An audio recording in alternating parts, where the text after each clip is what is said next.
So hello, good morning, namaste, Kem Cho and Kashakai. This is Shivani Pandey, your host for the day, and it gives me immense pleasure to welcome all of you on behalf of Sri Chandrakant Salunke, founder and president, Gujarat Industry Development Association and SME Chamber of India, and of course, along with his lovely team, to the Gujarat Industries and SME Summit, which is focusing on transforming enterprises for sustainable growth and marching towards transforming enterprises for sustainable growth and, of course, marching towards Viksit Bharat. The association has been organizing constantly various activities for the benefits of SMEs and manufacturing industries. So today's event is also focusing on banking, finance, manufacturing, exports, technology, government policies, international markets, logistics, IT and ICT, digitalization and industrial revolution, as well as other aspects which are beneficial to the manufacturing and SME sectors. So thank you so much for joining us. And can we start our day with a huge round of applause? Ek baar zordar taaliyan ho jaye, everyone in the house. So on behalf of the association, we appreciate and endorse the support of our sponsors and associate organizations to make this event a grand success. So I'd like to thank State Bank of India, Union Bank of India, SIDBI, Sibyl, Tally, Orb Energy, Instapay for supporting us. Thank you to all these sponsors. And now moving ahead, for welcoming all of you, I'd like to request Mr. T.R. Varadhan, Chairman, Mascot Systems Private Limited and Vice President of SME Chamber of India to join us on the podium. Can we have a huge round of applause for him? Ek baar zordar taaliyan ho jaye. Thank you, Shivani. Kem Cho. On behalf of the SME Chamber and our sponsors here, let me all welcome you to this podium, wherein we could help and support your cause in growing. SME Chamber per se have been working with all the SMEs across the country, now with specific references of Gujarat, wherein we alongside Gujarat Industry Development Association have been supporting their cause in not only through these various sponsors like the bankers. Yeah, okay. Are you able to hear me better now? Okay. Not only through the bankers, but also supporting you in terms of how we can work with you to ensure your growth is there through various collaborations maybe support in getting your payments on time, maybe support you in terms of how we can work with the various bodies like the government bodies and other mandatory requirements that you need to take care. Growth is important for all of us. And Gujarat, as you all know, have business in their blood. And we alongside all of you with teaming with Gujarat Industry Development Association would be able to take you forward to the next level. I won't take much time in talking more about it, and as we need to move on, let me all welcome you once again on behalf of the entire SME Chamber of India and the Gujarat Industry Development Association to this wonderful function today. Thank you. Thank you so much, sir. And now we have our eminent speakers with us who will be talking to you.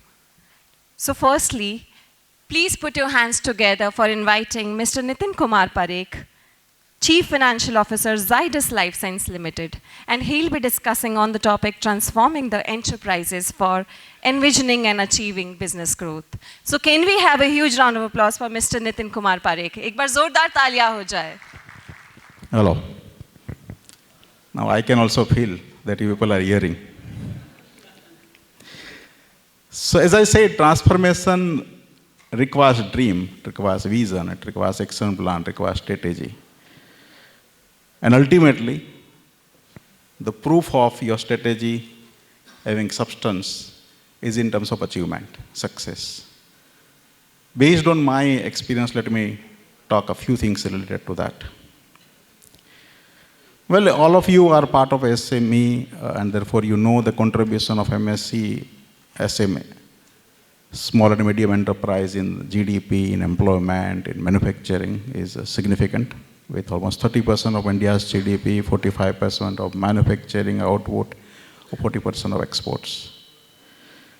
So the role played is in various facets, like in terms of entrepreneurship, in terms of employment generation, in terms of exports, regional development, and support to large enterprises. And obviously, there are challenges which you people will be knowing more in terms of skill development, in terms of professionalism, technology adoption, regulation compliance, etc. And government has been taking a lot of initiatives to promote small and medium enterprises.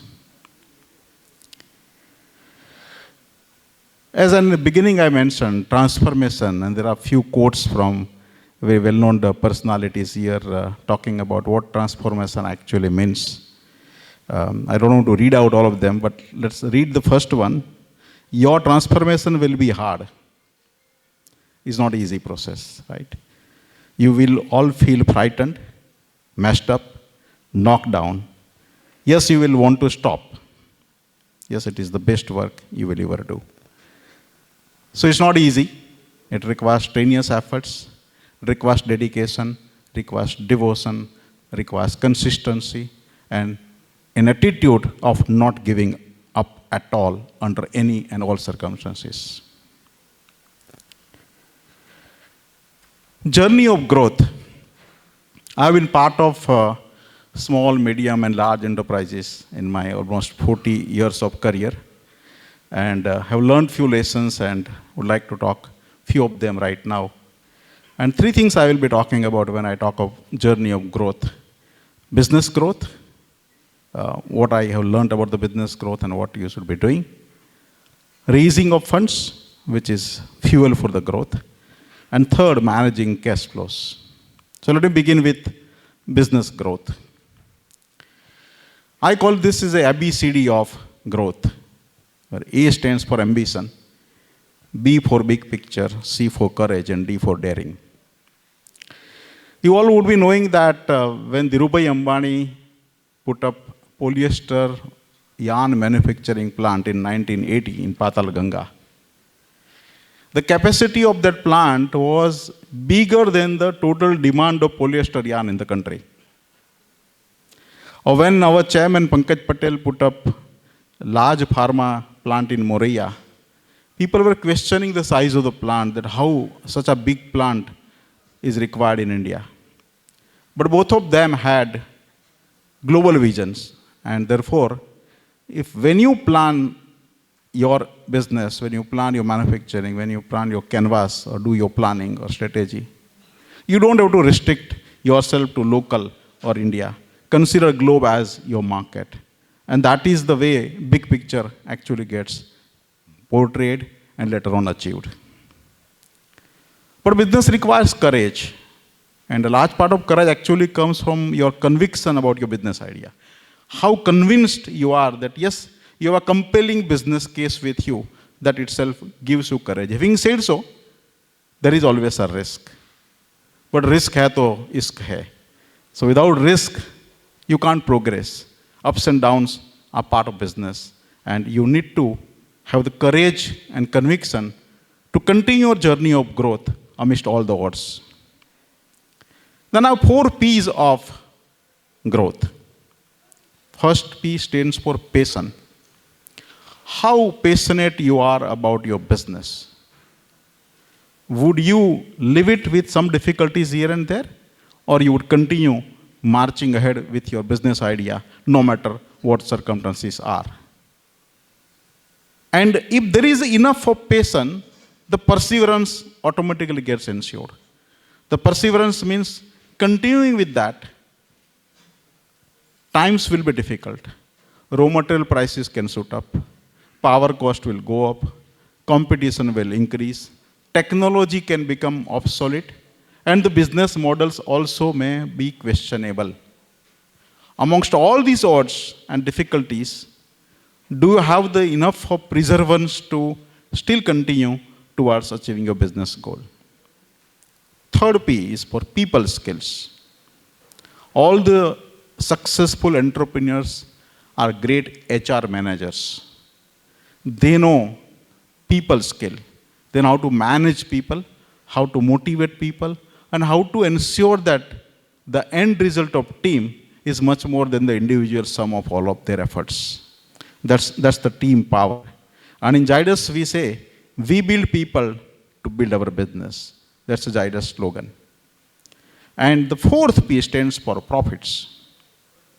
Business of business is to do business. And business is done only if profits are achieved. Now, one can say that there are businesses which are in losses. Yes, businesses can be in losses at initial stage. It may take time to reach break even and ultimately lead to profit. But the objective of business is always to make profit because it's not a charitable organization, it's a business organization. But in today's ESG theme time, profit with purpose becomes also more important. How your efforts, your business, your products deliver ESG themes and not harmful to the society, people, it's also very important. And the third aspect of business growth, or the sustainable part of business, comes from two other things. Agility. Agility, speed. How is the speed of decision making and speed of execution? In today's time, most of the business strategies actually become generic. Nothing very unique about that. But what distinguishes one business from another business is your execution excellence. How good you are in terms of executing your business idea, in terms of speed. Adaptability of business models become very important. In a very dynamic world of today, which we are all working with, how flexible is your business model? Are you working on fixed cost model or you are working on variable cost model? Have you done enough of things to ensure that where a part-time consultant can help, you are not having a full-time employee? Do you have variable cost model instead of fixed cost model? Have you done enough of outsourcing? Like in Zydus, our IT is outsourced for almost 8-10 years now.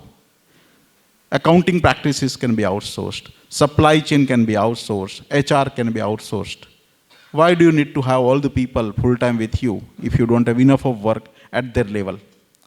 Outsourcing has a benefit because, one, it is cost efficient. Two, it is scalable.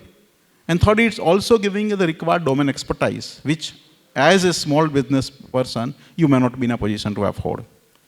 So please check your business model and how your business model are working in tune with times, the requirements of time and the requirements of future. And optimism is the oxygen for business. Without optimism, you can't work. Times will come where you find yourself defeated. Times will come where you find your business ideas don't work.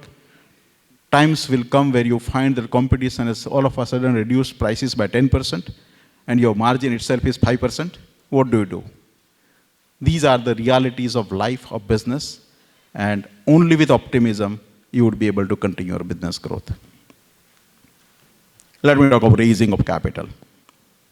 Interestingly, and in a concept level, there are only two sources of funds, debt and equity, or borrowed capital or own capital. But almost every business person in their life comes to this dilemma, should you borrow or should you have own funds? You go for debt or go for equity. And what's good or bad about debt or equity? Let me briefly talk about that. Debt, when you say, what is the benefit of debt? You don't have to share the profits of your enterprise, profits of a business. Or if there is an equity, you need to share the profits. But at the same time, there are negatives of debt. The debt has interest as the element. Interest is the certainty. We know that there is a difference between profit and interest. Profit is the projection and wish. interest is certainty and reality. So our parents, our grandparents advised us not to borrow unless absolutely must. There is a reputation risk also involved when there is a default.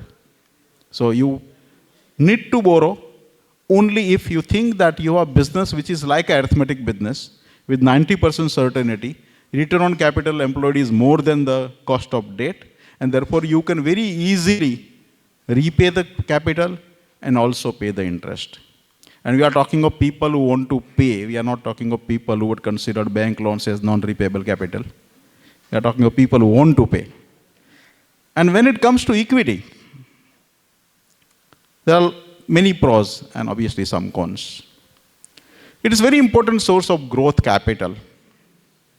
Let me talk of Zydus. Cadila Alcohol Limited came out with its first IPO in year 2000. 372 crore was the IPO, 25%. That means market cap of 1,488 crores, and if you take the 100%. That was to finance very large capex of Moria plant, and also for acquisition of German Remedies Limited, which was very large pharma acquisition at that point of time. Today, the market cap of company is little more than 1 lakh crores. 1 lakh crores, right? Which is 19% CAGR for 24 years, apart from dividend and buyback. That is the power of equity.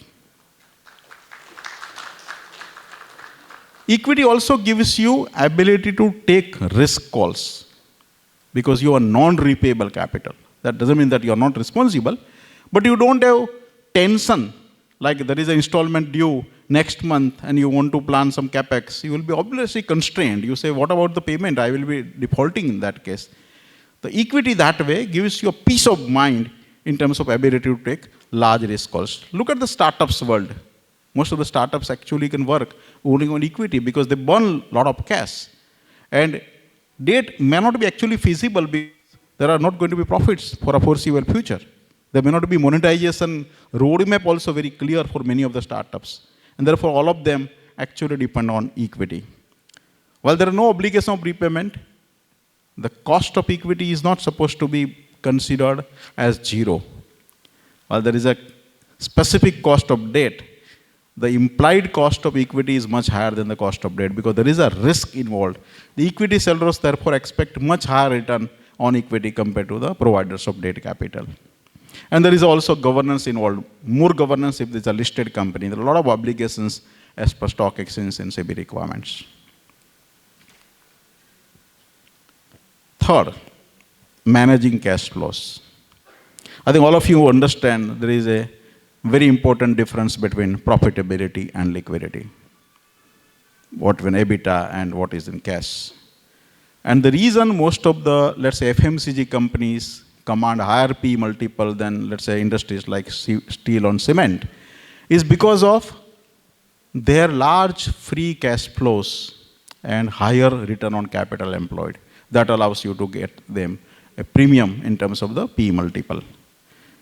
And all of you know that turnover is vanity, profit is sanity, and cash is reality. There is a huge difference between cash in books and cash in banks. And all of you know that, right? Working capital management, extremely important. What is your holding period of inventory? How many days of credit you are giving? How many days of credit you are enjoying on your inputs? And managing the cycle very efficiently. Zydus is amongst most efficient pharma companies in the country in terms of managing the working capital. When COVID was there, I think most of us realized the importance of managing cash flow. So in March 2020, when the lockdown was declared, my chairman Pankaj Patel called me and said, Nitin bhai, we need to work out the strategy to achieve 3 objectives.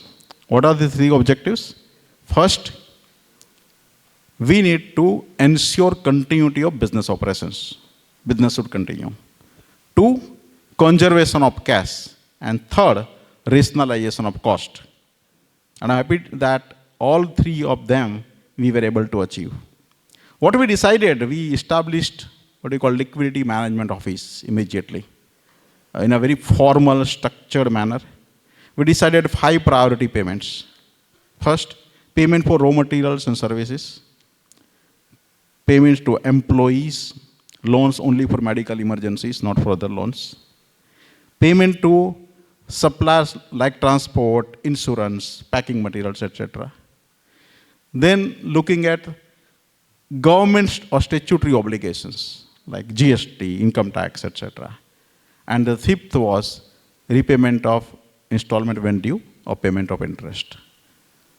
Every day across the globe, including all our subsidiaries, on a daily basis, I will get the requirements of payments, will decide the priority, and only those payments will be released. Globally, we have subsidiaries in US, Brazil, Japan, Philippines, South Africa, so many countries. Across the globe, on a daily basis, we are doing. Now, I'm not doing daily, but still on a monthly basis, we are still continuing that discipline. And what was the end result? Very interesting. From April 2020 to December 2020, 9 months period, we reduced our net debt by 2,100 crores. That is the power of managing the cash flow. And there are trade-offs involved when you manage your cash flow, when you do your business. How much of risk versus return that you want to take?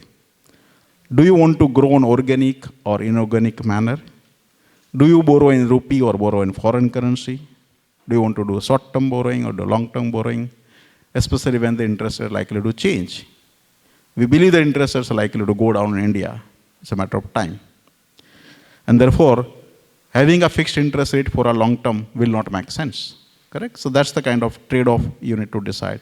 Do you want to borrow on a fixed interest rate or flexible interest rate? Do you want to do domestic sale versus export sales? Do you want to extend the credit or don't you want to extend the credit?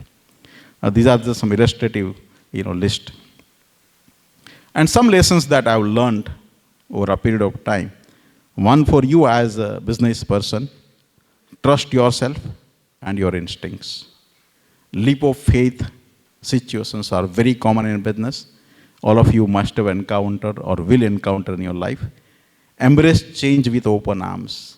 People are saying of digital transformation, robotics, artificial intelligence, machine learning, what they will do. Will they displace the business?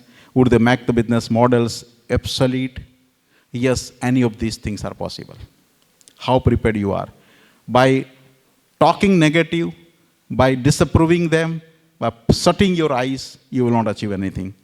Accept them, embrace them, and keep working. How would you take care of that in times to come? So never allow a success to go your mind. Never be complacent. Never lose a fighting spirit. And your health is no less important than the health of the business. And when it comes to business, avoid empire building ambition if it comes at the cost of extremely high risk. So many businesses and business houses in India are ruined because of very high enterprise building which funded by debt. And so many groups are there. Future, GE, Anil Ambani. There are so many groups who are ruined because of this fast empire building exercise and which, but funded by debt, and therefore creating large risk for the business. Remember that revenue orientation without profit in the sight can become dangerous for business. Adapt to market changes, whether in terms of technology, regulation, or competition. Have your own prudential norms of debt like equity, debt EBITDA, debt service coverage ratio, etc. And the last, keep learning. Unlearning, learning, and relearning should be part of your life. Thank you. Okay, now moving on to the next speaker, we have Mr. Prafulla Kulkarni, Key Account Manager, Tally Solutions Private Limited, and he'll be discussing on the topic, Tally, Technology Fabric of Indian SMEs. So can we welcome him with a huge round of applause? Everyone together in the house. See, it's morning time, we need more energy in the house. Good morning all, and thank you so much SME Chambers of India, Gujarat Industries Development Corporation for organizing such a wonderful gathering morning basically. So we'll see about the Tally. Tally is nothing but when we talk about Tally, it's about synonym to accounting in that case. So we'll see the how Tally has been evolved in last 35 years. So this is actually 38 years of Tally. So we'll see more about Tally, what are currently we are doing and how we are helping the MSMEs and SMEs across the India, not only in India, but across the globe also. So we'll have some more information about Tally. So let's see how it started 35 years back.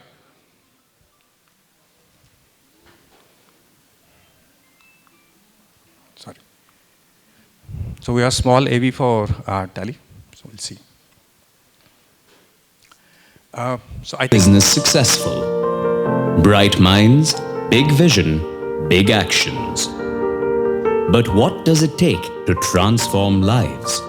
Let's get to know this through the journey of a man who transformed millions of lives by asking his son a simple question. Are you writing programs to make the life of the programmer easier or life of the user easier? Intrigued and inspired by this question, the son created the simplest software for entrepreneurs to manage their business. And together, they launched a software product company with a single-minded purpose: to make everyone happier. And that's what the man did. He pursued expansion for his entire ecosystem with a big vision and a bigger heart.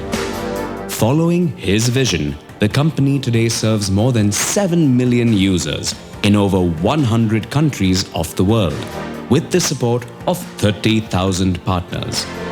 Interestingly, he was always his son's first customer for every feature of the software, which made him so confident that he never demonstrated it. Rather, he would let buyers experience its simplicity themselves.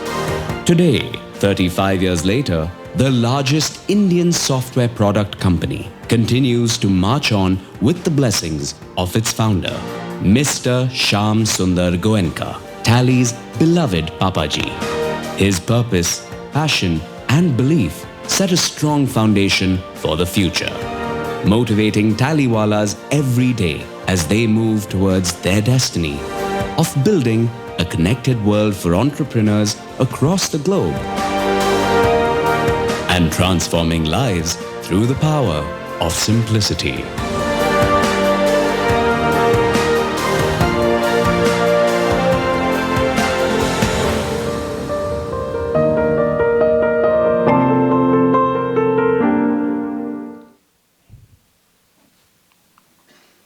yes, so sorry, so this summarizes actually what Tally is all about. So just to give the background, the Tally was founded by SSG sir, we call him SSG sir, SS Goenka sir. तो giving background तो वो basically खुद ही businessman थे, उनके पास textile का business है. I am talking about year of 1982, जहाँ पे कंप्यूटर्स भी नहीं होते थे, या अगर होते तो भी बहुत बड़े कंप्यूटर्स होते थे. तो उस टाइम पे उनका टेक्सटाइल का बिजनेस था, और टेक्सटाइल का बिजनेस है तो वो खुद के बिजनेस के लिए सॉल्यूशन ढूंढ रहे थे, किस तरीके से उनके बिजनेस को मैनेज कर सकते हैं. तो उन्होंने बहुत सारे जगह पे इंक्वायरी की. तो उस टाइम के जो एप्लीकेशंस थे वो पूरे काइंड ऑफ डॉस बेस्ड थे, या जो पुरानी टेक्नोलॉजी थी उसके ऊपर वो पूरे काम कर रहे थे. तो जहाँ पे उनको लगा कि ये जो सॉफ्टवेयर है अगर मुझे खुद को रन करना है तो मुझे कोड लिखना पड़ता था उस टाइम पे. I am talking about 1982. तो उनका कहना था कि एज अ बिजनेस ओनर मेरा काम कोड लिखना है या मेरा काम बिजनेस को ग्रो करना है. तो ये जब दो क्वेश्चंस उनके सामने आए तो उन्होंने उनके जो सन है who is our MD mister Bharat Goenka, who has actually created this application called Tally, this software called Tally. तो उन्होंने ये क्वेश्चन उनको पूछा कि हम जब अभी मार्केट में जा रहे हैं तो हमारे पास ऐसे हैं, तो क्यों ना तुम इसमें ट्राई करके देखो कि जो सॉफ्टवेयर है किस तरीके से बिजनेस को ट्रांसफॉर्म कर सकता है, या अपने खुद को हम किस तरीके से उसको मैनेज कर सकते हैं. तो जो भरत सर हैं, he is basically top class programmer though he sat in the room for almost like 7 days. He locked himself and then he started working on the application to how to manage businesses. How a small businessman can, without going into coding, can see the applications or different parameters of business into the application. And when he came out of the room, he has shown the application to his father, SSG sir, and it was the first codeless software of India where you don't need to write code. समझो अगर मुझे कुछ अभी customer create करना है, laser create करना है, तो हम तो अभी सिर्फ नाम लिखते हैं. बट 1982 में अगर आपको कुछ कस्टमर का नाम लिखना है, लेजर क्रिएट करना होगा, तो आपको कुछ कोड लिखना पड़ता था. वो उस टाइम पे करने की ज़रूरत नहीं थी. वो कोडलेस था जहाँ पे आप कस्टमर का नाम टेक्स्ट में लिख सकते थे. So this is the history of tally की जहाँ से उसकी शुरुआत हुई है. देन इन 1986 वहाँ पे हमने फॉर्मली उसको शुरुआत किया था. And then from 1986 to 2025 the tally is with you and with always remains with you. So the core जो हमारा काम है वो हम SME और MSME के ऊपर करते हैं. So just हमारे जैसे सर ने कहा कि we have dreamed, our Prime Minister has dreamed to move the Indian economy towards the 5 trillion economy. And if you see the share of MSMEs in India's GDP, it moving around roughly around 30%. And if you see the share of MSMEs manufacturing in domestic India, it is roughly around 40%. So how we are moving the dream and how we are helping the SMEs and SMEs to evaluate various products. So if you see, agar aapko, if you want to participate in the growth journey of India, your business should sync with the operations, not in the just books, as Sir said. So you have to be sync with the external environment also. Then you should have the business insights also. आपको decisions जो लेने होते हैं वो आपके data के through ही आपको help मिलता है कि अगर आपके टूल जो है आपको सपोर्ट करते हैं तो उस केस में you can have a business insights. You need a tool, you need a simple tool that gives you business insights. Then we have compliance. Yes, compliance is one of the important part for the SMEs, MSMEs. We have GST, we have TDS, we have income tax. So there are so many compliances that as a business we need to continue to work with. Then if you want to scale up, you should have digital, secure and stable business data to scale up your business operations. If you want to open a new branch or if you want to move ahead opening a branch in across India or abroad, you require a digital presence also. And then if you see about Tally, how we are moving. So when India has introduced VAT in 2005, we are with SMEs and MSMEs, we have introduced the VAT into Tally, which has helped lakhs of SMEs, MSMEs to adopt VAT very seemingly. Then government has introduced GST in 2017. So we again are with MSMEs and SMEs. We have changed our application to GST, and it was a very smooth movement for all the SMEs and MSMEs across India to cope up with the compliance that government has changed in 2017. E-invoicing has been again implemented by government in 2017. Again, we have come up with the e-invoicing solution. So now most of the people across India who are using Tally, they are generating e-invoice and e-way bill in Tally. Then there was audit trail, which is mandatory for the private limited firms as guided by the MCA. So we have a dedicated audit trail application again Tally, and now government is also planning to reduce the e-invoice slab from say 5 CR to around 2.5 CR to 1.5 CR, and we are ready to help along with the compliances that government will change in coming days. So as a evolution, we have introduced a Tally Prime in 2020, and what is difference that is that is there in Tally Prime. It's not only about the accounting, what we are talking about in Tally Prime, but it's about the business management experience that we want to share with the businesses across the globe. So one of the important USPs of Tally Prime is about the connected world. So most of the people know Tally as an accounting software only, but through introduction of the Tally Prime, now we are moving towards the connected world. Now what is meant by connected world is about networking. So how a particular Tally, so we have more than 25 lakhs customers of Tally across globe. And we want to see how a particular customer of Tally, maybe he is a vendor, maybe he is a customer. So if you see, we want to see how these two people will communicate to each other. Because if a customer is using Tally, he must be having some kind of products in his hand who wants to sell. And there is a customer who wants to purchase that particular thing. So what we are saying is how these two people can talk to each other.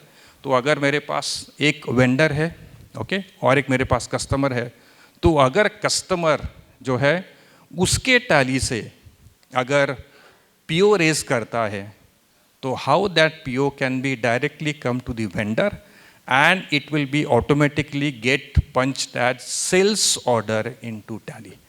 So that is what something we are dreamed about, and we are currently working, and that kind of technology where a strong network of the connected services will happen. So start with what we have done in connected world is, as I said, Tally is now connected with the e-invoice portal, where very easily the businesses can generate e-invoice through Tally. You don't need to go to the e-invoice portal. From Tally itself, you can create the e-invoice and you can follow the compliance. Apart from that, we have e-way bill facility also in Tally. It's like most of the businesses, SMEs and MSMEs, they require the e-way bill, generate the e-way bill. So now it's very easily, you can generate the e-way bill from Tally. So this is the second step that we have taken into the connected world. And importantly, after the 2020 Corona break, there was a lot of requirement of how Tally can be used on the cloud basically. क्योंकि corona में हम सब लोग घर से operate कर रहे थे. So as you know, Tally by default is an perpetual license. आप Tally को इंस्टॉल करके फिर आप उसको यूज़ कर सकते हैं. तो अगर मुझे Tally को यूज़ करना है तो मुझे ऑफिस में रहना पड़ता था इसके पहले. So again we have evolved our Tally, and then we have worked along with the AWS, which is world's #1 cloud service provider, and we have teamed with AWS directly, and then we have come up with a solution called as Tally Prime on AWS, where now your Tally can be worked across 24/7, where Tally can be moved into the cloud solution. And if you have multiple branches, multiple godowns, a single Tally can suffice your requirement, and Tally can be easily worked through the cloud solution. So this is another connected world that we are taking. And apart from that, we have also introduced our Tally reports on browser, where all the reports of Tally you can easily see on the browser also. So it's not just if you want to see the reports, various reports, inventory reports, or your cash flow, fund flow, then the outstanding managements. So you just need to open your browser in mobile also, or on the normal browser, laptop or desktop. And you can, while commit also, you can able to see the various reports of Tally into browser. So this is the steps that we are taking towards the connected services. And latestly, we have released 4.0, where we have interacted or connected with Meta itself. So Meta, as you know, is a parent company of Facebook and Instagram. So then we have also developed a solution where in Tally itself, you can directly send WhatsApp to your to your customers. So when you raise a particular invoice, or if you do any receipts, or if you want to send any particular ledgers to your vendors or to your customers, now through directly we have inbuilt WhatsApp feature into Tally, where any particular document in Tally you can send to your customers or to your vendors, depends on your requirement. And now what we have done is that we have also introduced a function called, or feature called as owner's dashboard, where in Tally itself you are able to generate the dashboard as per your requirements. So you don't need to go to the Tally in depth. Basically, we have a small option called a dashboard. So you can have your own dashboard creating over here, where you can have sales trend, purchase trend, assets, liabilities, cash book, bank book. Depends on your requirement, what information you want to see on the dashboard. You will be able to create the dashboard. And if you want, you can have the comparison also with the last year, last quarter, depends on the requirement. So dashboard can be created. And importantly, it has the flexibility that, say, a purchase department want to create their own dashboard, so they create their own dashboard. If you want to see as an owner, you want to see a different dashboard, you can create your own dashboard. Accounts department or finance department may have a different requirement. They want to see how many GST are pending, what are the top the outstanding ledgers. So all this information can be customized and can be saved on the desktop itself. So this is a new feature that we have given into Tally as a owner's dashboard. And lately, we have introduced our release 5.0 last month itself, and we have given some of the fantastic features. We'll have just a small AV of that, what we had done in 5.0.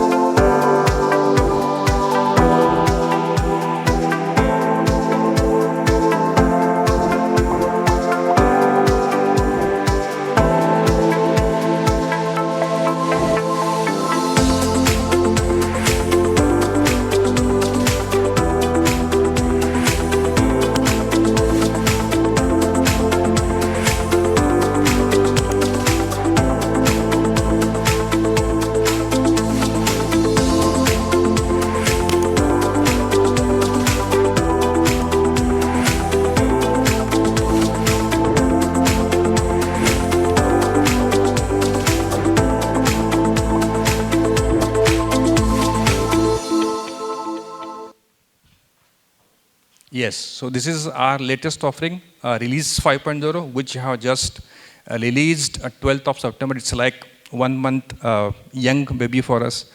And they're really happy to tell you that more than 1.5 lakh customers has migrated their old release to Tally Prime Release 5.0 in just 1 month. So that's a great acceptance from all of you. And what we have done in 5.0 is that, as you see, we have given the direct connectivity of Tally with the GST portal, where you can directly upload and file various GST reports like GSTR1, GSTR2B, and GSTR3B directly from Tally itself.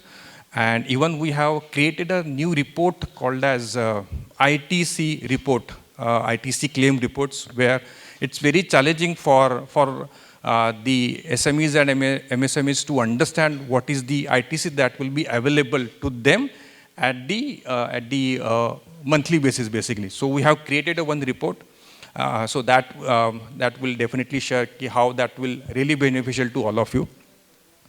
So what we have done here is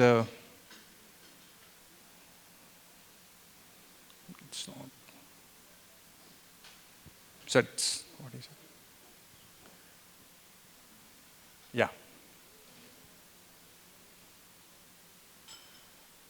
So in 5.0, as I said, we have given the upload return, yes, and then we have various and introduced 8 new features in Tally Prime 5.0, and we have a stall over here. So if you want to explore what we have given in 5.0, you can come down, you can see the application of 5.0 and give your feedbacks and suggestions on how the release will help you.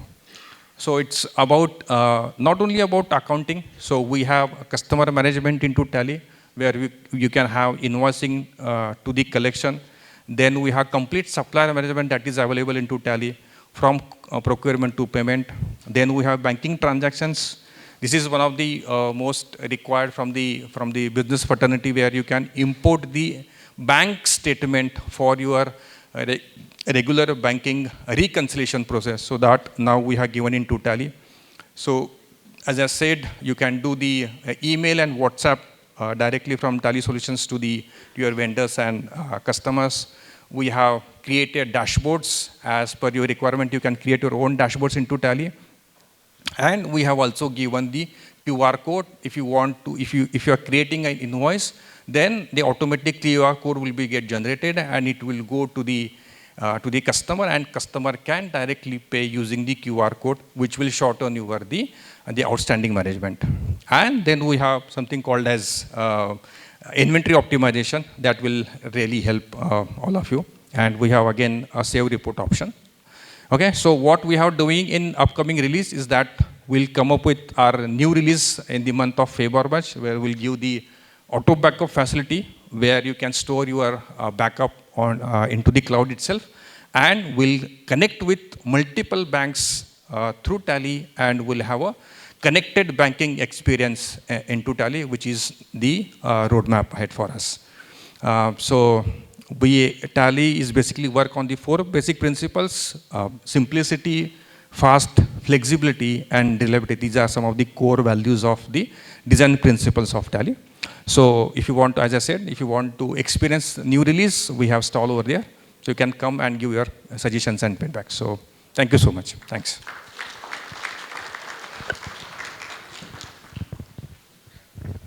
Thank you so much. Do we have any questions?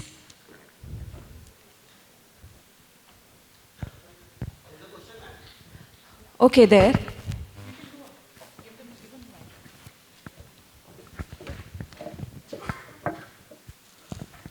Yes, sir. Happy to take your question. Hi, this is Sharad. Do you have a dedicated export module, export documentation module in Tally? Yeah. That's we are looking for.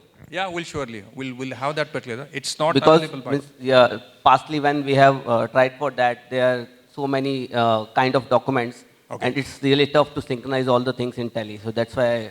Sure.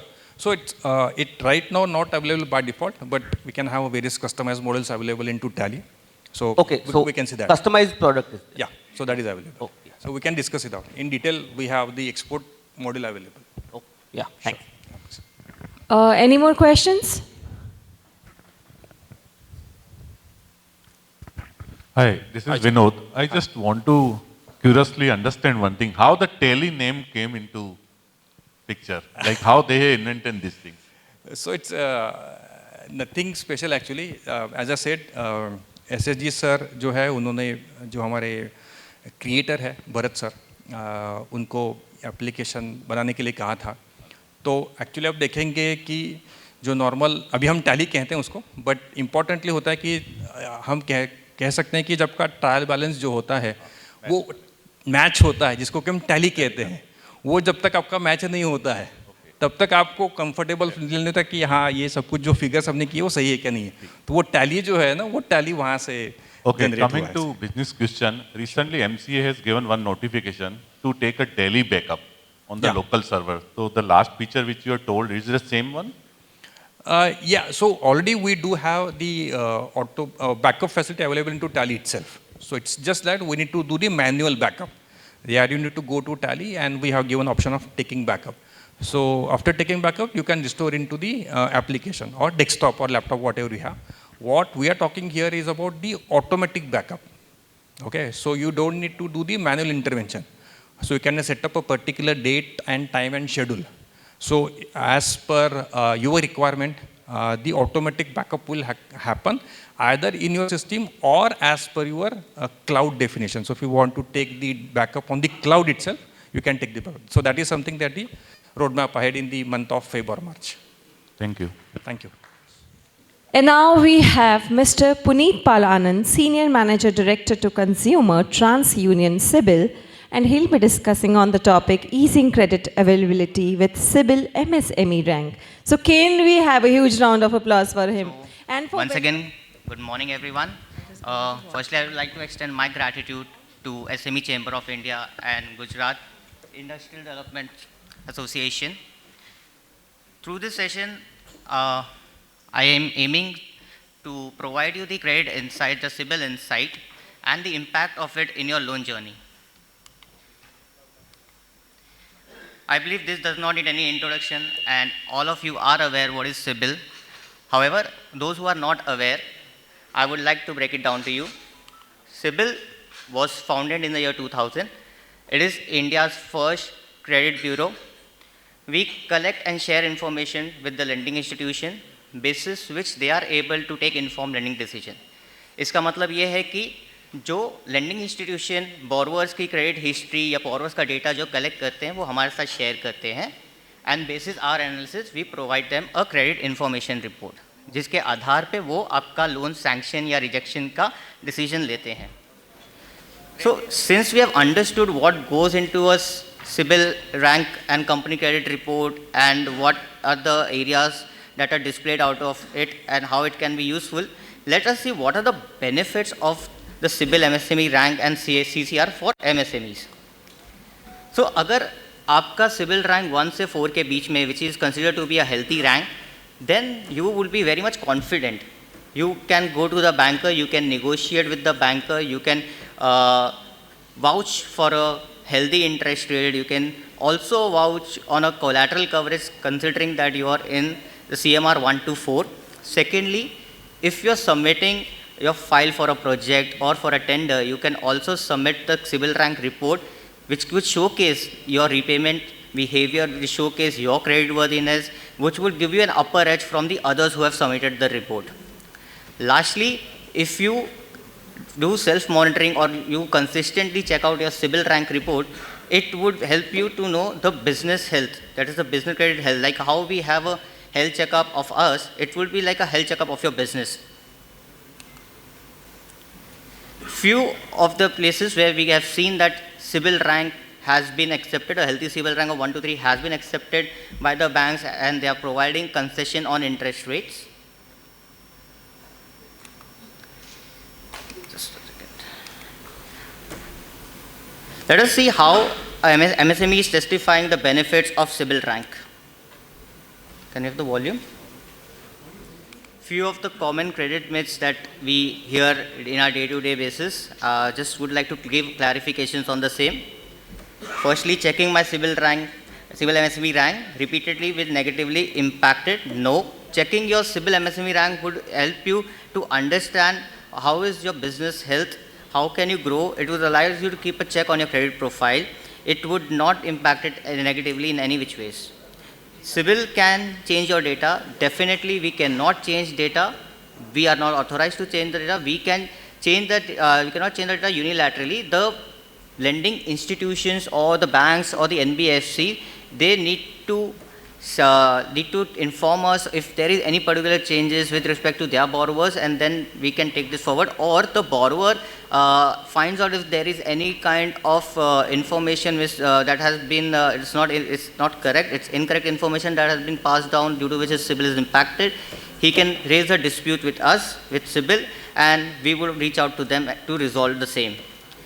I know my CIBIL score, I don't need to check my CIBIL ranks. As I said, CIBIL score provides you an indication of creditworthiness of an individual, and CIBIL rank provides you an indication of creditworthiness of a business. So both are different. CIBIL has rejected my loan application. We are in no ways can do that. It's lied at the sole discretion of the bank to sanction or reject your loan. However, they do use our report for their underwriting process. I believe I was able to share the insight, the impacts of CIBIL, what goes into a CIBIL rank, what CIBIL rank comprises of, how can it benefit the MSMEs. So my request to you all is to scan this QR code and obtain 30% discount on all the CIBIL rank subscription. That's all from my side. Thanks a lot. Would be happy to take any questions. Yeah, hi, sir. Hi. We are a bootstrap company and never taken any kind of loan as of now. For gaining the trust of our export customer, what we are doing means we are taking DNB kind of reports so that they can trust on us. Can So you be a bit louder? I'm sorry. Can you be? now it is clear? Yeah. To gain the trust of our customers, what we are doing, there is a Dun and Bradstreet kind of agency. So they are doing all the financial checks. Mm-hmm. So we are taking the help of them. And we are presenting the report to the customer so that they can trust on us. Okay. Now, how similar is CIBIL rank to that DNB kind of rating? And first, and second, is it valid or trustable in multiple countries, just like DNB? So can we use CIBIL rank as an alternate to DNB? Okay, just to clarify that, CIBIL rank is valid only in India. It's not valid across borders. Okay. Secondly, CIBIL rank report is a report which would have the credit worthiness or the credit history of the borrowers. Correct. This is not a data, I don't know whether DNB would have the data filled up reports as in financial statement, bank statements and so on, which is shared by the respective company to them.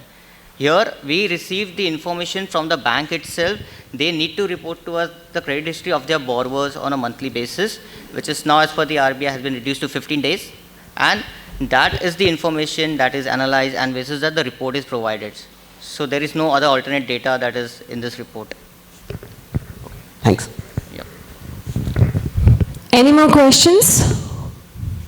Yes. Yep. Can we have the mic?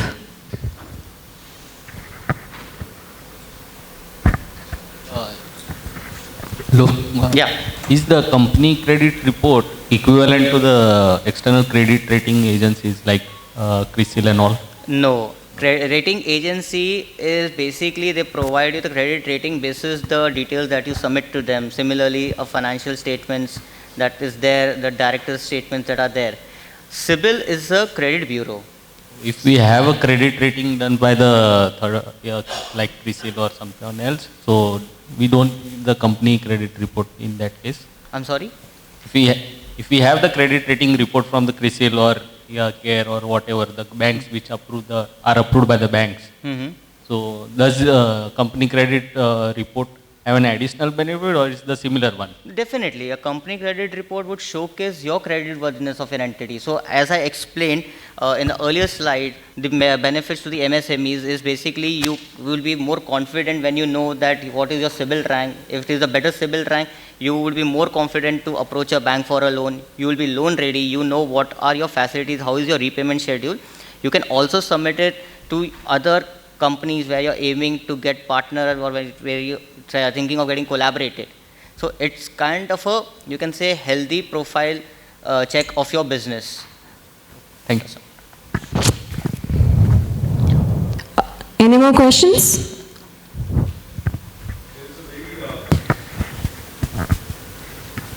Very common and practical problem that a lot of SMEs face. Old disputed or a litigation which is there in the CIBIL report, which has been raised by one of the NBFCs or probably any financial institution who themselves are closed now and or have been taken over or they have themselves got into litigation. Now that the specific litigation or the dispute is featuring in the CIBIL report, SMEs or for that matter even individuals don't know where to write, what to do, because until unless the lender comes into play, the CIBIL is not going to change the overall the dispute doesn't get obsolete. What is the solution for this? Because this is a very, very practical, complex problem, which I am sure most of the crowd would agree to. Definitely, a good thing that you have brought it up. So, as you said, definitely we would need the validation of the lending institutions or the bank to tell us that, okay, what the dispute that has been raised, whether that dispute is true or false. So definitely we would require a bank. In this scenario, I can take your request and I can check up with my team on this, because it would be difficult for me right now to inform you what exactly can be done in the absence of the financial institution or the bank. So my team can take care of this. We can connect offline on the same.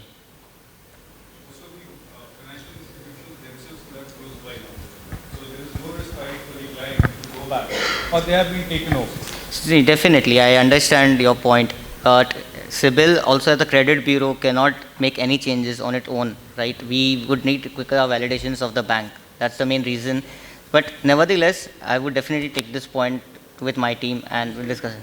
Probably also need to have a rating for the financial institution in terms of rating for the lender, wherein only the small institutions or individuals should not suffer because of this platform. Point taken, but that raises the sole discretions of the RBI. We would be the right party for this. Okay. So now moving on, we have Mr. Bharat Kotak, General Manager, Key Accounts, ORB Energy, and he'll be discussing on the topic, Powering Indian Enterprise with Rooftop Solar. So good morning, everyone. Very first, I'd like to thank GIDA and SME Chamber of India for giving us an opportunity to speak about orb energy. Now, before I can start with my presentation, I'd like to speak something about what Nitin Bhai said, transforming a business into a dynamic and agile, agile company. Now, typically what happens is once, at least in projects, what happens is once you have an order, what you're doing is you have a particular margin fixed to that order. Now, beyond that, what happens is you are looking to cut cost to increase your margins, as Nitin Bhai said. Now, with most of the industries, power cost is either the second most or the third most costliest item.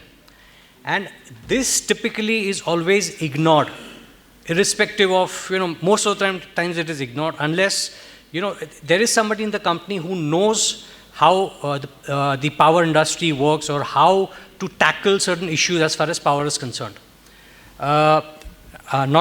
Needless to say, this power cost is not constant. Apart from the cost increasing by 3 to 5%, depending on the electricity boards of different states, there's an increase of 3 to 5%. Beyond that, there are costs like FSC. FSC is, something related to fuel. So probably for 3 months or 4 months of your bills, you might not have that cost. Suddenly, there's a cost of FSC, which is ranging from 35 paise to 1.5 paise.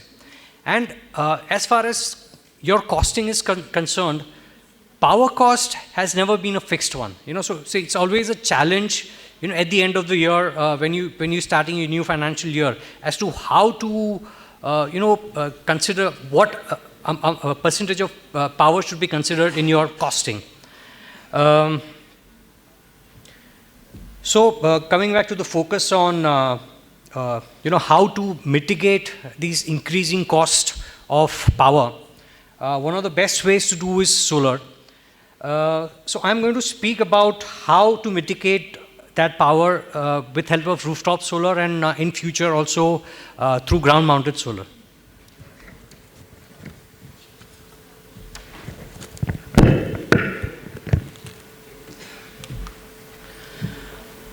So Orb Energy, we are basically a legacy company. We started back in 2006. If a lot of you might remember that the National Solar Mission, that is the first formal vision as far as the Indian government was concerned, was somewhere in 2010. We started in 2006 and we are still there in the industry. We intend to be there for another 25, 50 years or probably even longer. Speaking about that, we are backed by Shell. And we have some amount of debt from European companies like Norfund. So our vision is very clear. We are focusing on only on MSMEs. So currently, for most of the states, we are focusing on rooftop solar. In Karnataka, currently we are doing ground-mounted solar farms, extending that to Maharashtra and Gujarat through the years. Our specialty is we are a vertically integrated company. So what we do is we are manufacturing solar modules at a plant in Bangalore. And we are installing these plants for our clients. So typically we don't have any distributors or dealers. You'll never find all solar modules with any distributors or dealers. There's a reason for it, which I'll speak about it through the slides. One of the very important things or very amazing things that we do, we're the first company in India that provides solar under zero collateral facility. We don't take any collateral. We provide a solar plant under the EMI facility. So that way the companies, the cash flows are not affected. Whatever capexes they have, they can utilize it for, getting a better machinery or enhancing their businesses. We have been awarded by a couple of consultancies for being at the top rooftop solar companies.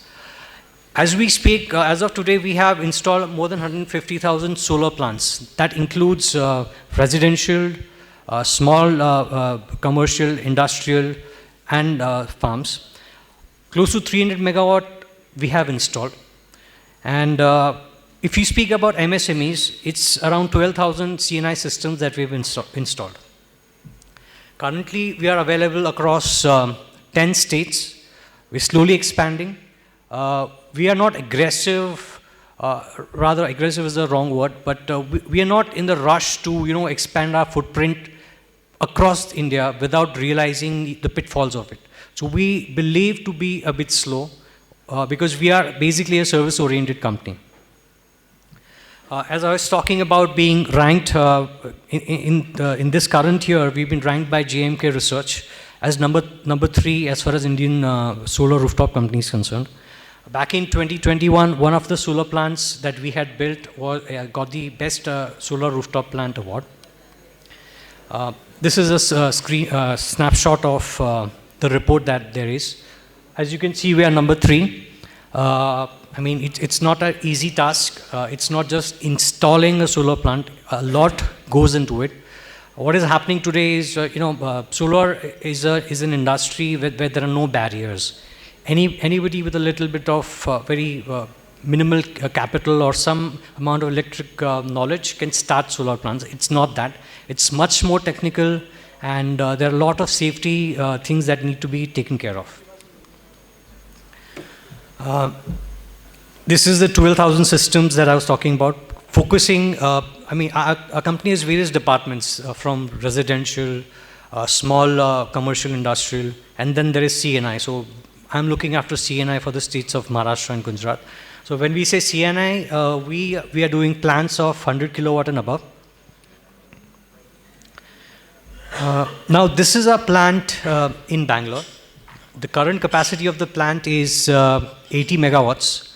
We have been vetted by Berlin PI specifically for Development Finance Corporation of US. So they are one of our debt partners.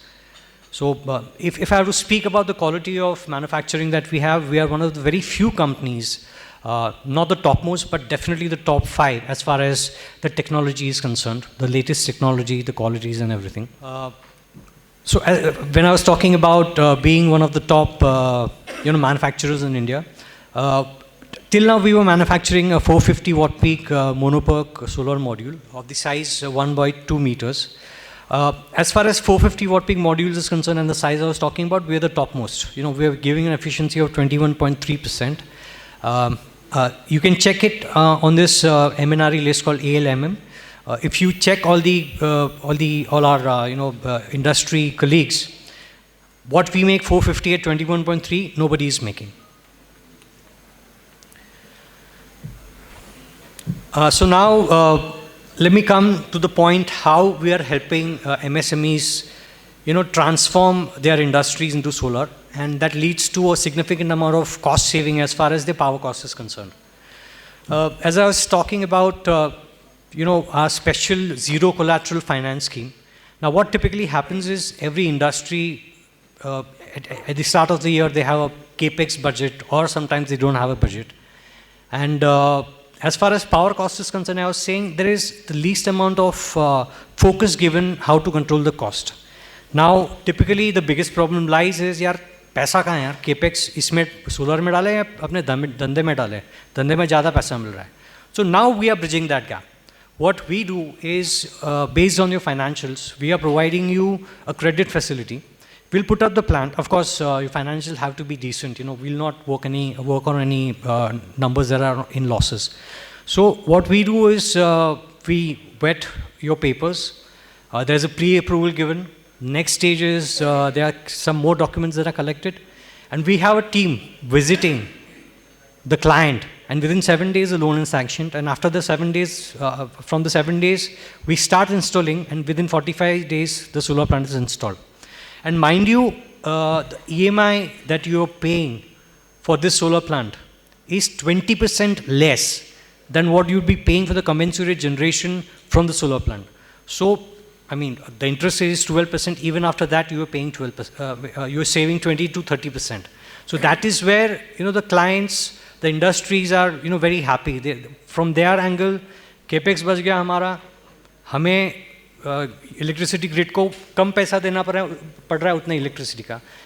The only difference being, this is only a part of the energy that is set off, and this, once the solar plant is installed, the cost for that particular, maybe 20%, 30%, 40%, is fixed for the life of the plant. So a part of your power cost, you can make it as fixed.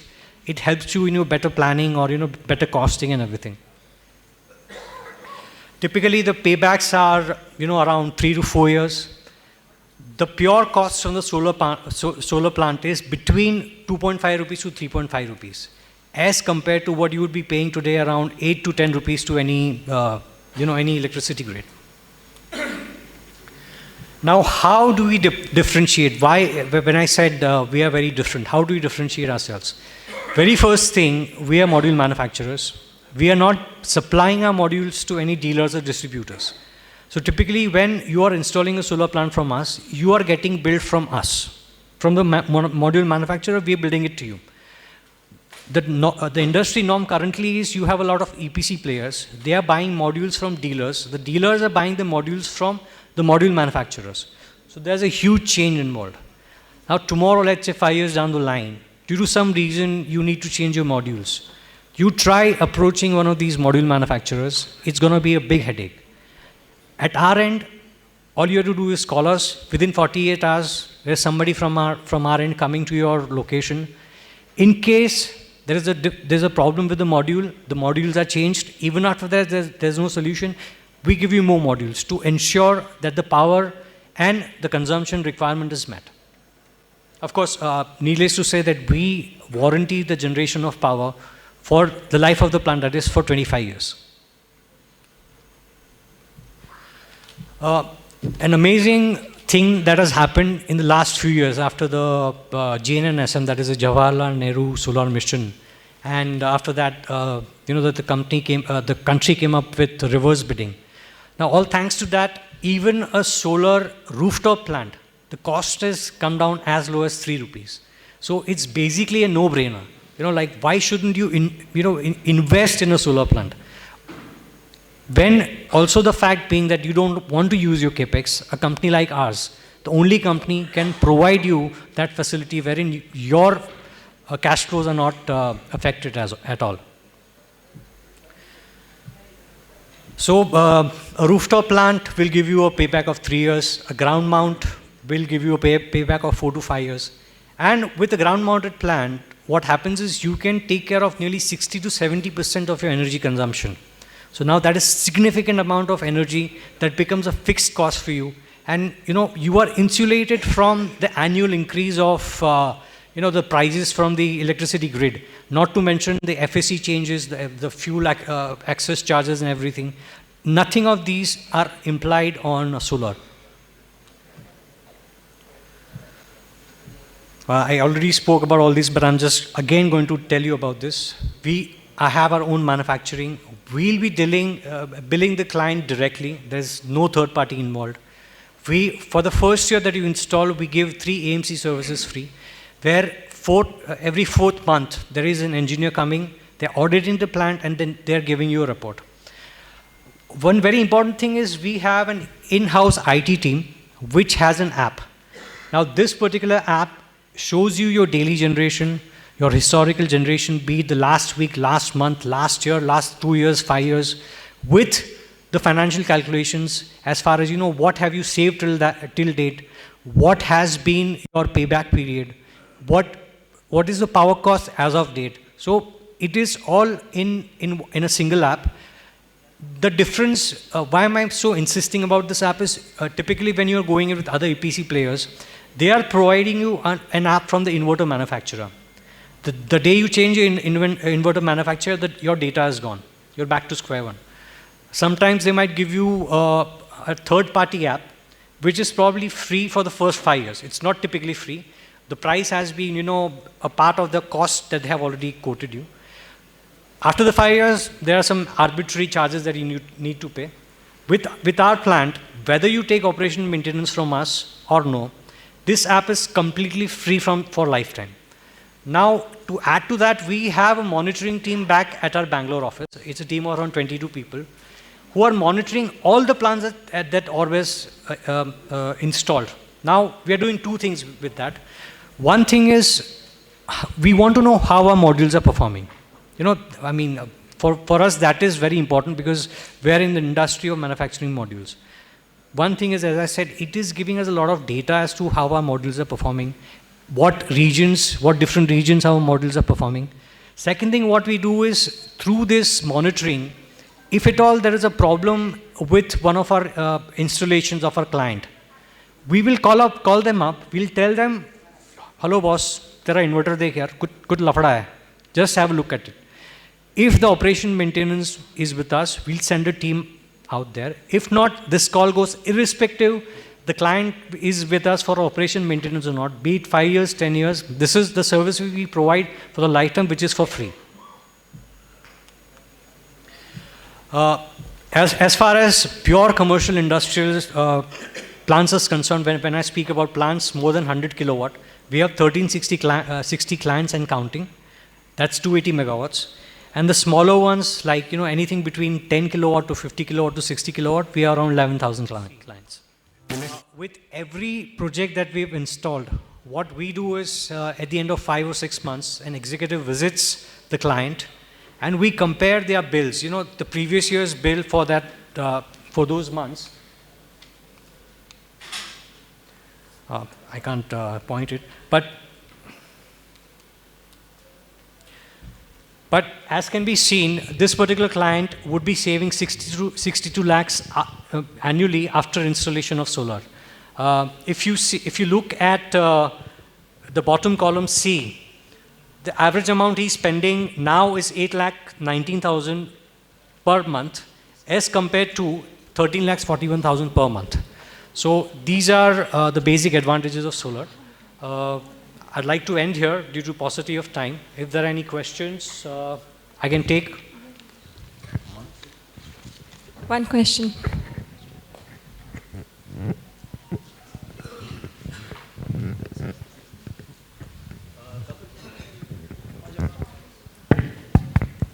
I have a couple of questions to you. When you talk to the PV module, right, where do you get your chips from? I beg your pardon? Where do you get your chips from? The cells from. Cells are currently imported. They're imported presently. So how does it look when the polysilicon plants come into India? Would you be doing it locally or would you still be importing? So, see, currently the challenge for procuring cells from India is there's not significant amount of manufacturing. Like last year we installed more than 20 gigawatts of solar plants. We have a manufacturing capacity for cells of only 3 gigawatts. So the gap is quite huge. Unless you don't import it, there's no solution currently. But through years, let's say 3 to 5 years from now, when the cell manufacturing capacity is a significant level, we'll be using Indian cells only. Second question is, when you're putting up these plants, these are converted into the power is stored in DC in batteries. Right. Now, what's the safety that you're having there? Because you have a major problem on an explosion that's going to be coming out when you're storing electricity in battery storages. So the BESS that we typically talk, I think you're talking about the same thing here. There is going to be a safety problem there. How are you handling that? So the plants that we are currently offering are grid connected plants. There are no batteries in it. So it takes the voltage from the grid. Based on the grid voltage, it provides you power. Wherever there is load, the power will be consumed out there. Or if there's no load and if there's net metering, it will be exported to the grid. However, the solar park that you put up in Bangalore, that would definitely have battery storage, I'm sure? No. Currently, battery storage is not viable for India. If you're going in for battery storage, let's say on an industry level, the cost is much higher than what you'd be paying to the grid. What is happening? You must be talking about the tenders that have come out of 1.2 gigawatt and everything. What happens in that is only a small part of the solar power is stored in battery, due to which the cost is kind of mixed cost between solar and battery is quite low. But at industry level, it's very prohibitive currently. Okay, Fine. we can do more questions in the lunchtime. Thank you, and have a wonderful day. Thank you so much, Mr. Kotak. Okay, now we have Mr. Ranajit Mishra, AGM, Union Bank of India, and he'll be discussing on Union Bank of India finance schemes for MSMEs. So can we have huge round of applause for him and for welcoming him? Ranjit Kumar Mishra, Assistant General Manager, Union Bank of India. सर्वप्रथम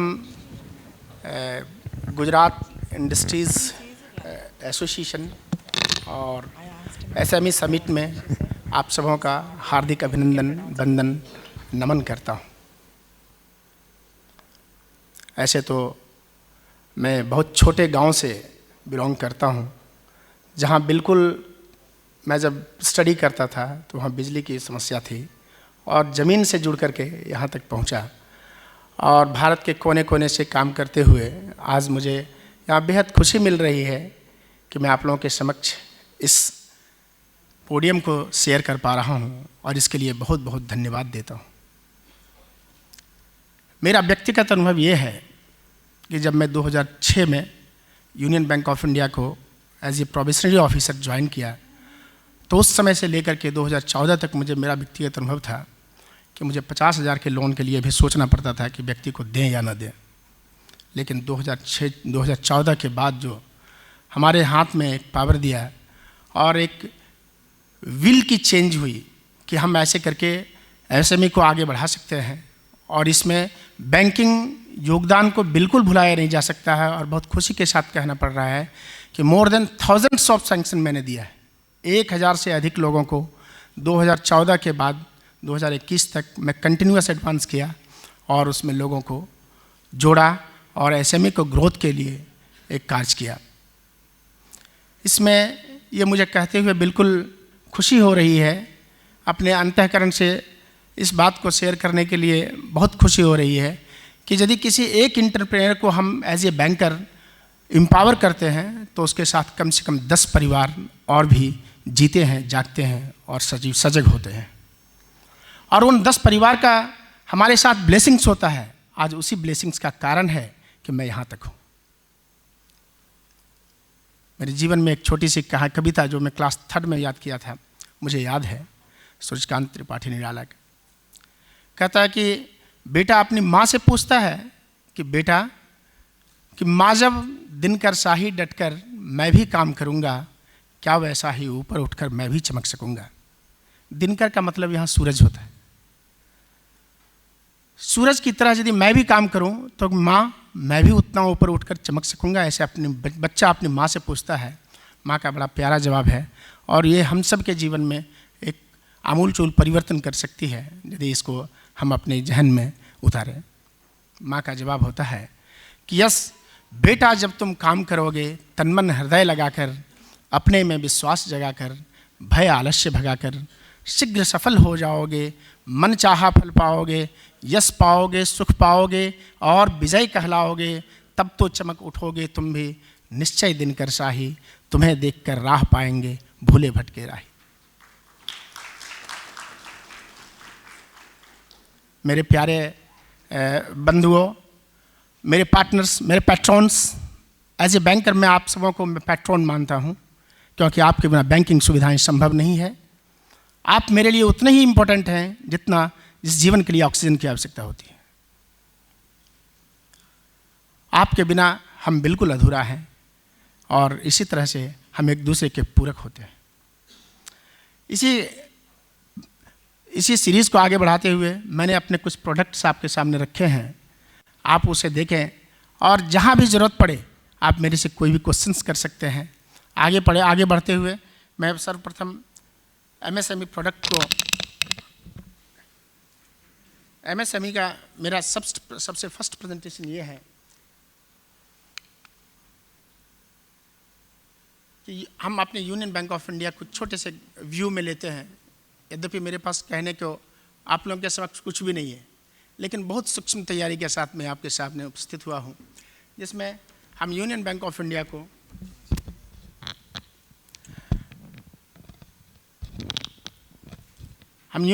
India को आज global business के तौर पर 21.36 लाख करोड़ में आपके समक्ष रखते हैं। यह आप सबों का दुआएं, आप सबों की दुआएं का असर है। हम जिसमें हमारा मुख्य रूप से एडवांस 9.12 लाख करोड़ है, deposits 12.24 crore lakh, MSME business 1.36 lakh crore, net profit 13,797 crores for the financial 2024. It is the fifth largest PSB in business mix, with 9.4% share among PSB in the business and having 8,473 branches amongst India.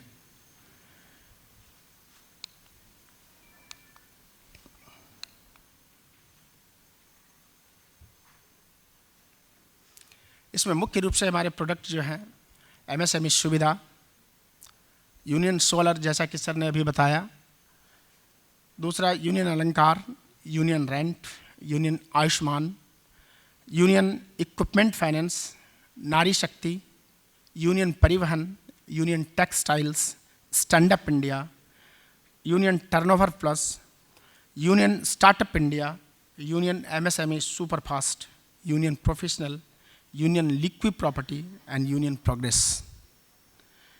My dear,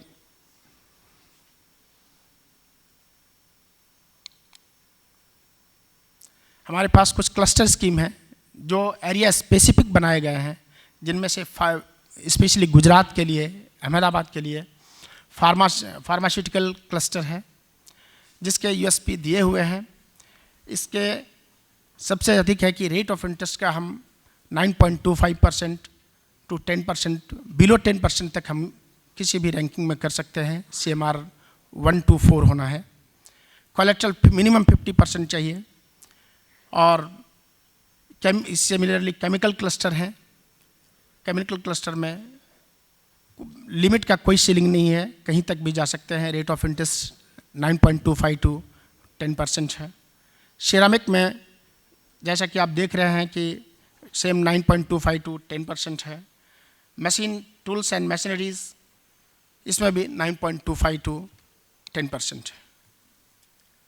अभी आज की परिस्थितियों को देखते हुए union Bank of India ने एक empower MSME campaign लाया, जो हमारा 38 नवंबर तक कि ये कैंपेन चल रहा है, जिसमें कि हम न्यू टू बैंक और टेक ओवर के केस में कोई प्रोसेसिंग चार्जेस नहीं है, नील प्रोसेसिंग चार्जेस के साथ हम आए हुए हैं।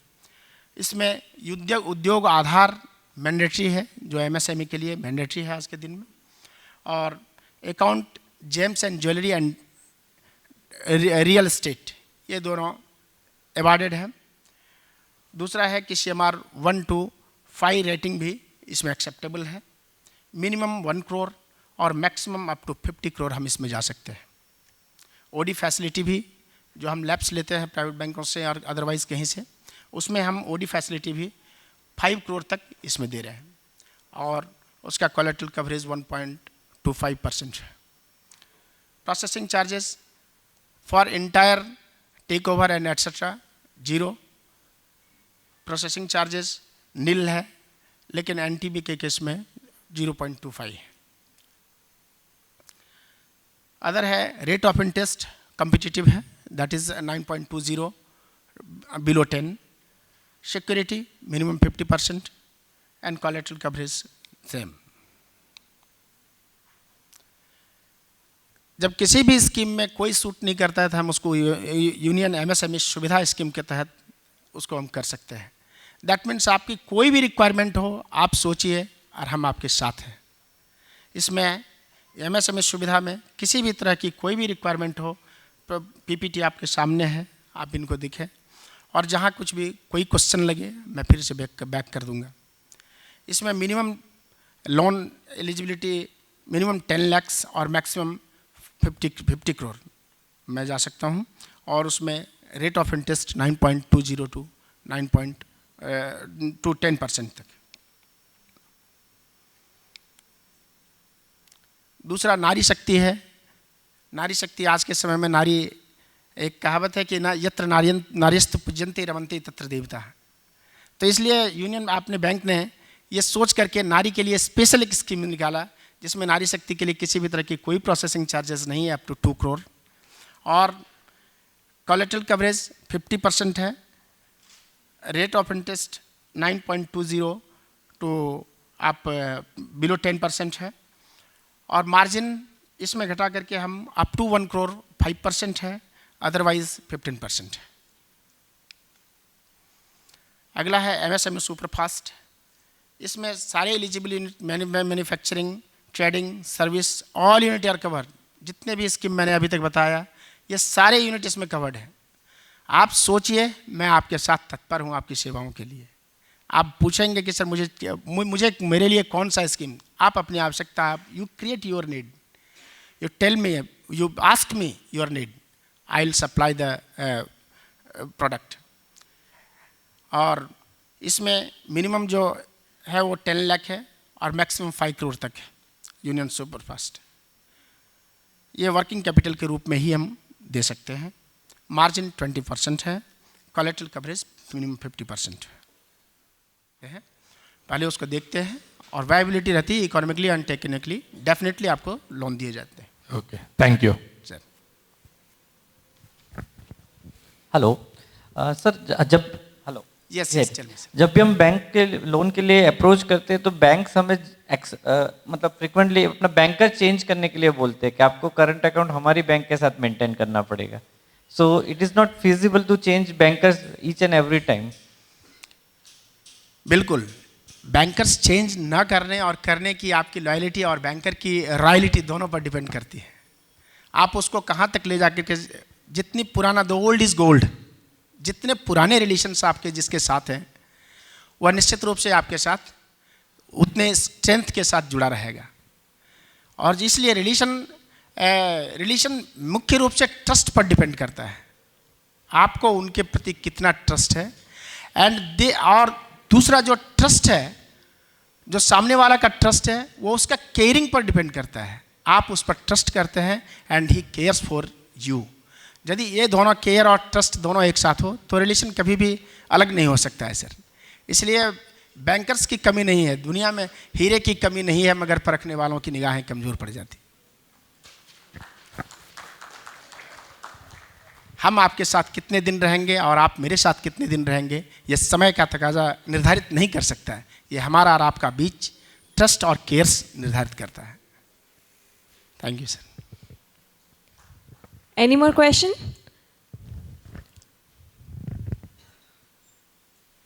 Okay. यदि आपकी तरफ से कोई क्वेश्चन ना हो और मेरे पास समय बचा हो तो मैं कुछ। Sir, actually we are running bit late. Just 2 minutes. मैं अभी सबसे पहला नितिन सर ने जो बताया कि बिजनेस एंटरप्रेन्योर के लिए ट्रांसफॉर्मिंग, व्हाट इट मींट, मैं कंप्लीटली सुना, समझा और मैं उसी संबंध में कुछ कहना चाहता हूँ। ट्रांसफॉर्मेशन की आवश्यकता कब होती है और क्यों होती है और कैसे किए जा सकते हैं? जब आपका एक्शन आपका पैशन में कन्वर्ट हो जाता है तो आप ट्रांसफॉर्मेशन की तरफ जाते हैं। जब आपका एक्शन पैशन में कन्वर्ट होने के वर्ज पर होता है तब तक आप ट्रांसफॉर्मेशन के वर्ज पर होते हैं।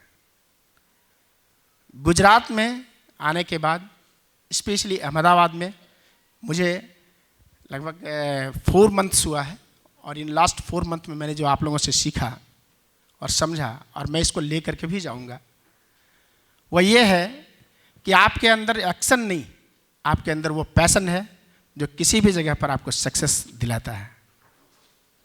और आपका सक्सेस का मुख्य कारण यही है। इसके लिए एक छोटी सी स्टोरी है। किसी गांव में एक साधु बाबा रहते थे, और उस गांव में जब बारिश नहीं होती थी तो डांस करते थे। उस गांव में जब बारिश नहीं होती थी तो वो डांस करते थे, और डांस करते थे तो बारिश हो जाती थी। तो कुछ बीटेक इंजीनियर्स लोग आए गांव में, वो कहे ये कौन बड़ा कमाल करते हैं, वो तो मैं भी कर सकता हूं। 4 लोग एक साथ हो गए और चारों ने चैलेंज दिया कि साधु बाबा आप तो डांस करते हो तो बारिश हो जाती है, तो ये तो मैं भी कर सकता हूं। तो उस वर्ष की बात है कि साधु बाबा ने कहा ठीक है, तो ये आप करो और मैं देखता हूं कैसे बारिश होती है। साधु बाबा उस बार बारिश के मौसम में नहीं आए, फसलें खराब होने लगी। आपस में लोग बातचीत करने लगे कि पता नहीं साधु बाबा को ये लोग नाराज कर दिया। उन चारों दोस्त ने मिलकर के डांस करना शुरू किया, और डांस करते रहा। 2-3 घंटे के बाद एक थक गए, अगले 3-4 घंटे के बाद दूसरा, फिर 4 घंटे के बाद तीसरा, इस तरह से 12 घंटे के बाद सारे लोग थक करके अलग हो गए। बारिश नहीं हुई। सभी लोग, गांव के लोग उनके पास, साधु बाबा के पास आए और पूछे कि बाबा जी इस बार तो पूरे फसल खराब हो जाएंगे, मेरे बच्चे चले जाएंगे, कहाँ जाएंगे? तो उन्होंने कहा कि ठीक है, तुम कहते हो तो मैं डांस तो करूंगा ही करूंगा, मैं तुम्हारी भलाई के लिए डांस करूंगा। और साधु बाबा ने डांस करना शुरू किया, और डांस करते करते इतनी देर डांस करी कि ज़बरदस्त बारिश हुई, फसल भी उस साल अच्छा हुआ, और सभी खुशी खुशी अपने गांव में रहने लगे। इसमें साधु बाबा को 4 लड़कों ने पूछा कि बाबा जी आप क्या करते हो कि डांस हो जाए, मैंने बारिश हो जाती है डांस करते करते? बोला कि बच्चे मेरे पास 2 चीज़ है। एक तो मुझे डांस जो करना है वह तब तक डांस करना है जब तक कि मैं सफल ना हो जाऊं। I will not give up my action. दूसरा ये था कि मेरे पास आत्मविश्वास था कि मैं यदि डांस करूंगा तो बारिश अवश्य होगी। किसी भी बिजनेस ट्रांसफॉर्मेशन में ये 2 पॉइंट बहुत इंपॉर्टेंट हैं, जो आपका आत्मविश्वास, और मैं तब तक डांस करूंगा जब तक कि सफल ना हो जाऊं। Wishing you all the very best. Thank you. Thank you so much, Mr. Ranjit. Thank you for sharing beautiful stories. Thank you to all. आपके लिसनिंग के लिए मेरा बहुत बहुत धन्यवाद। और जब कभी ज़रूरत हो, मेरा नंबर 9205952347 है। एक बार मैं फिर रिपीट करता हूँ, 9205952347।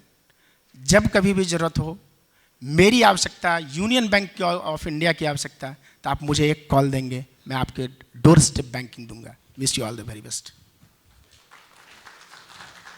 Thank you so much. So now moving ahead, I would like to call Mr. Karan Bhanushali, AVP Growth India, DRIP Capital, and he'll be discussing on the topic Trade Finance for SMEs Simplified. Hello. And for welcome. I'm audible? Yeah. Firstly, thank you everyone for being here. Thank you GIDA and SME Chamber of India. Before I begin, I'll quickly like to reiterate a few things that a few of the eminent speakers came here and spoke. Mr. Nitin Kumar here, he mentioned how raising funds and managing cash flows both are extremely important.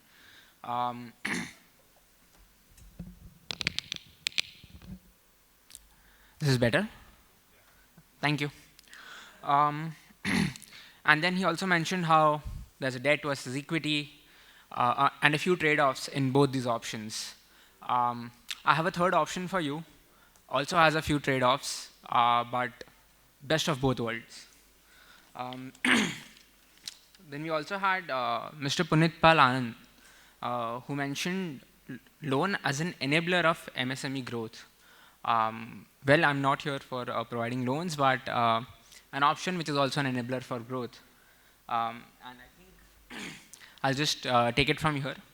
I represent Drip Capital. We are a startup based out of United States. We've been in the industry for about a decade now. To be precise, we are India's largest bill discounting company with one of the biggest book size in the industry, approximately $270 million month on month.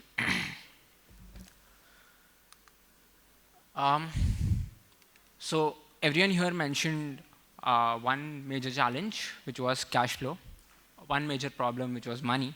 And on the screen, you'll find 4 challenges that I have drawn out of these. First one being limited liquidity.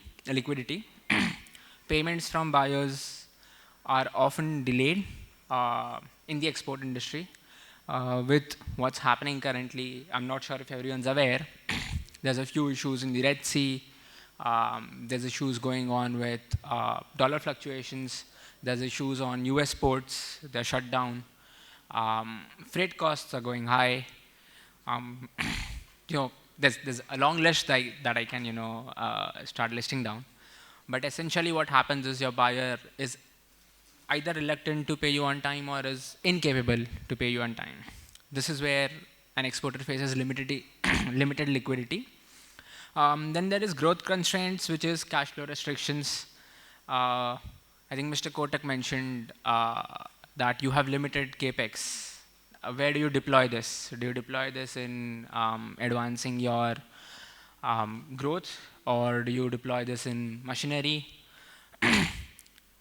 Due to this limited cash flow, there's issues in at times taking orders. Just for example, you are going very specific for exporters. You're doing 10 containers a year. You have orders for 20. Unfortunately, any traditional line of credit is not able to support you at the moment, and you do not want to lose your business opportunity. This is where Drip Capital comes into picture, helping you, get across your growth constraints. You have a certain buyer, or you are a new entrant in the market, or you are trying to capture a new say geography. What happens is, as Indians, customers is the king. He may not be ready to give you any advance. He wants say a credit period, right? And he is going to work on his terms. Either you work on his terms, or he'll find a different supplier. India being a huge country, there's always someone else to supply to a buyer.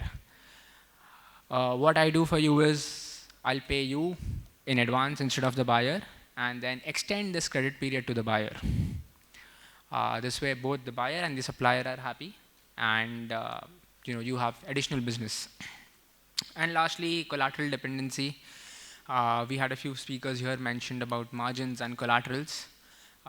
Since this is not a debt, I do not take any collateral. This is a completely free collateral solution for both exporters and importers based out of India.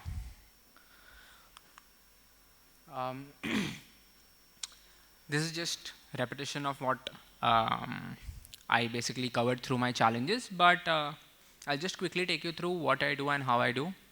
Let's take, for example, this is a $100 invoice. All you have to do is upload this invoice on our portal. Within 24 hours, I will advance 80% of that invoice value in US dollars in your AD Banks account. You have access to excess capital, which you wouldn't have otherwise. You can use this to maybe pre-shipment your next cycle, pay off your packing credit, close your PCFC, whatever is required. Post the credit cycle ends, which can go to a maximum of 120 days, your buyer makes a payment to me, which is the entire $100. Now I have $20 excess that I owe you. What I'll do is I'll deduct my charges and forward the remaining 20% again to you within 24 hours. The beauty is, 1, I do not take any collateral. 2, I do not take any upfront charges. Only when I have serviced you, you have utilized your money for the credit period. Post that, I deduct a small part of the remaining 20%. So what this does is, one, boosts your liquidity, two, gives you an access to give flexible payment terms to your buyers, three, additional credit limits. Be mindful, I'm not here, or I cannot replace your traditional line of credits, which means I cannot replace banks. What we do is we work in sync with banks. To give you an example, ICICI Bank has been our longest standing partner. It's been over 6 years. We have a pan-India partnership wherein clients that they cannot service are moved to us. No collateral is required, and in the unsecured business loan line, I'd say we are fairly competitive in terms of pricing.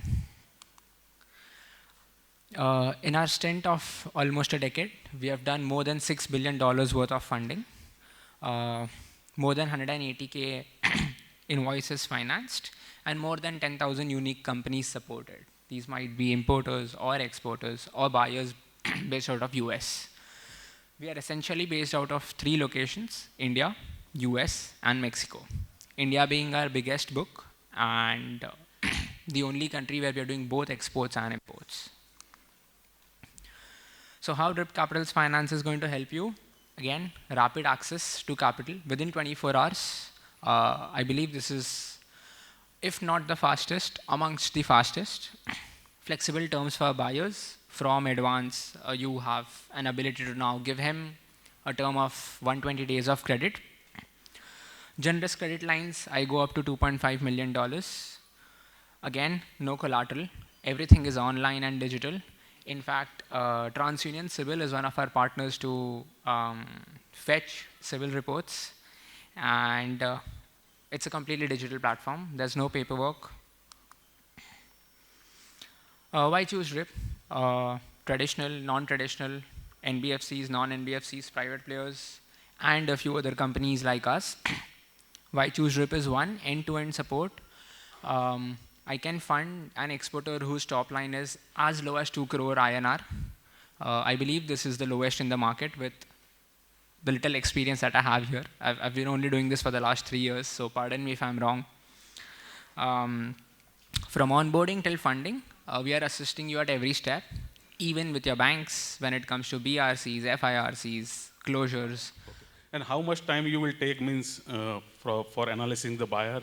So, sir, for the seller, it takes anywhere between 3 to 5 working days. Okay. For the buyer, it depends on the geography. For Europe, it will take anywhere between 5 to 10 days. Right. For USA, anywhere between 2 to 5 days. Okay. You go a little bit beyond East Africa, West Africa, it goes up to 20 days. Right. Thank you. And so, is it with recourse or without recourse? Fantastic question. It's limited recourse. Just to clarify, I cover buyer bankruptcy, buyer insolvency, willful default. Anything that falls under credit failure is covered by me. Anything that falls under commercial dispute, it goes back to the seller. Hence, any factoring can never be non-recourse. It's always limited recourse. I hope that answers your question. Okay, yeah. And, one more thing. If you are sanctioned the amount, means whatever the limit is required, and in between, customers we are connecting with refuse to give you payment. Saying what are your action and what kind of band or your any other means what I'm saying, band you can ban this customer for like that. You have any portal or you? So, sir, like I mentioned, we work with Atreides and Euler Homes. These are global insurers. Okay. When in India, someone defaults, it shows up on their CIBIL, and every bank is notified to essentially not work with them. Similarly, if a buyer is defaulting, it is reported by Atreides and Euler Homes, and they're blacklisted globally. This is in their hands. All I do is report it to them. They take it further. Because me as a private company sitting out of USA, I do not have the power to, sort of blacklist anyone. Right, understood. Thank you. Okay, we'll have last question.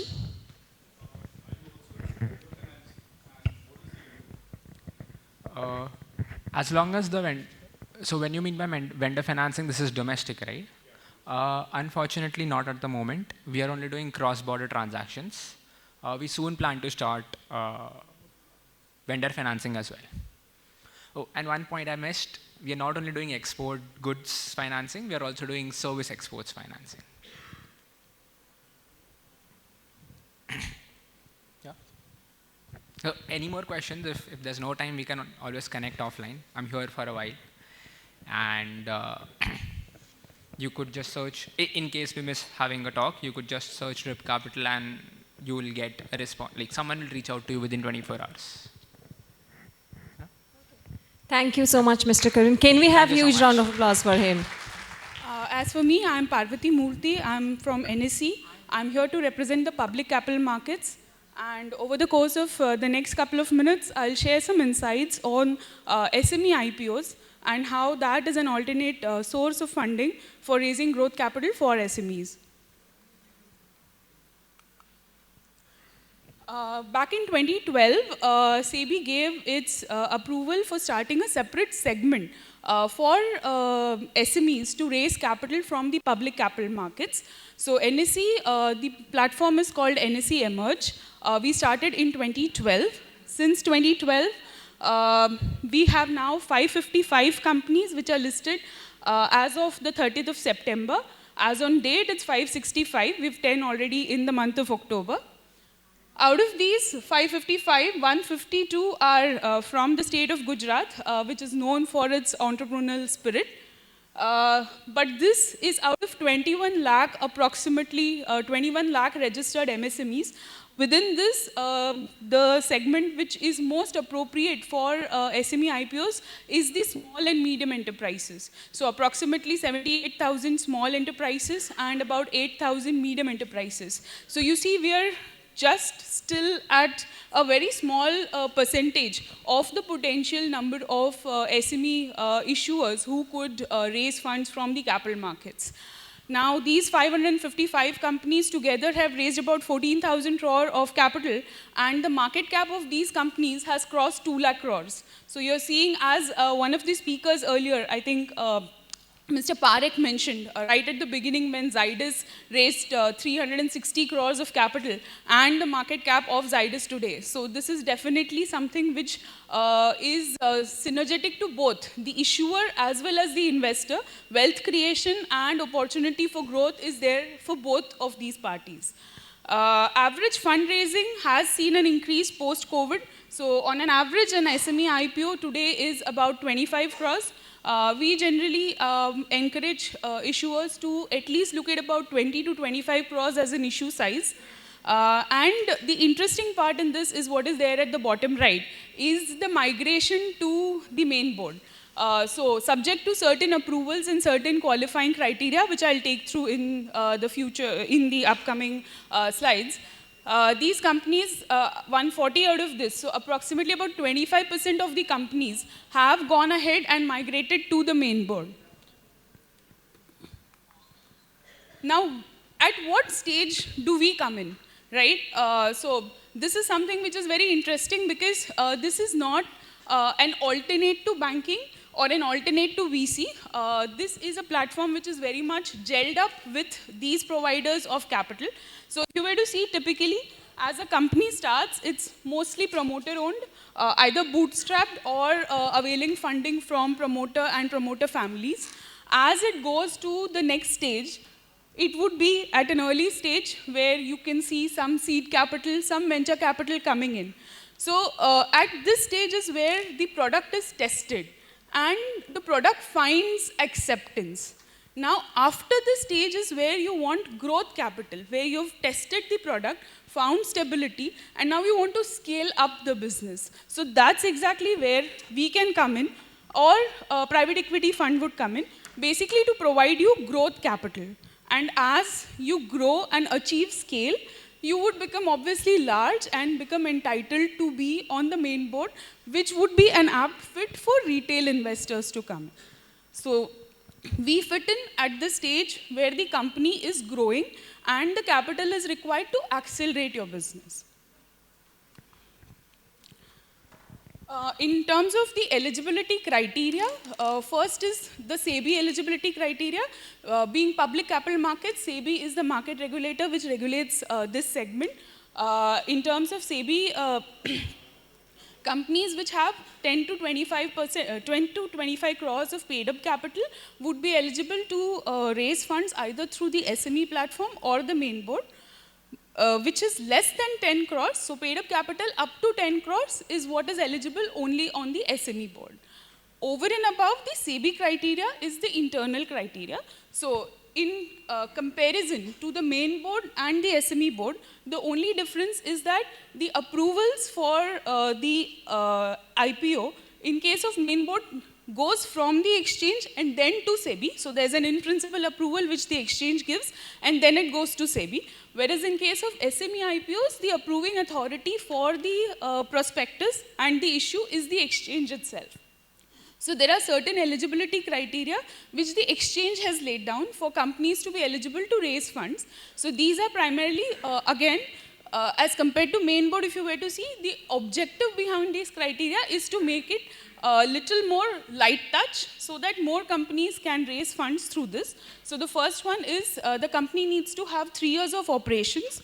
So when I say operations, it basically means that the promoter who is the, behind the business should have an experience of at least 3 years, or the business should be in existence for at least 3 years. So this could be in the form of a limited company itself, which is the issuing entity. As you would understand, it needs to be a limited company for it to issue shares. So it could be that, or it could be a private limited company which gets converted to a limited company, or it could be a proprietary or a partnership firm which then gets converted to a limited company. So the issuer is the limited company, but the business needs to be in existence for at least 3 years.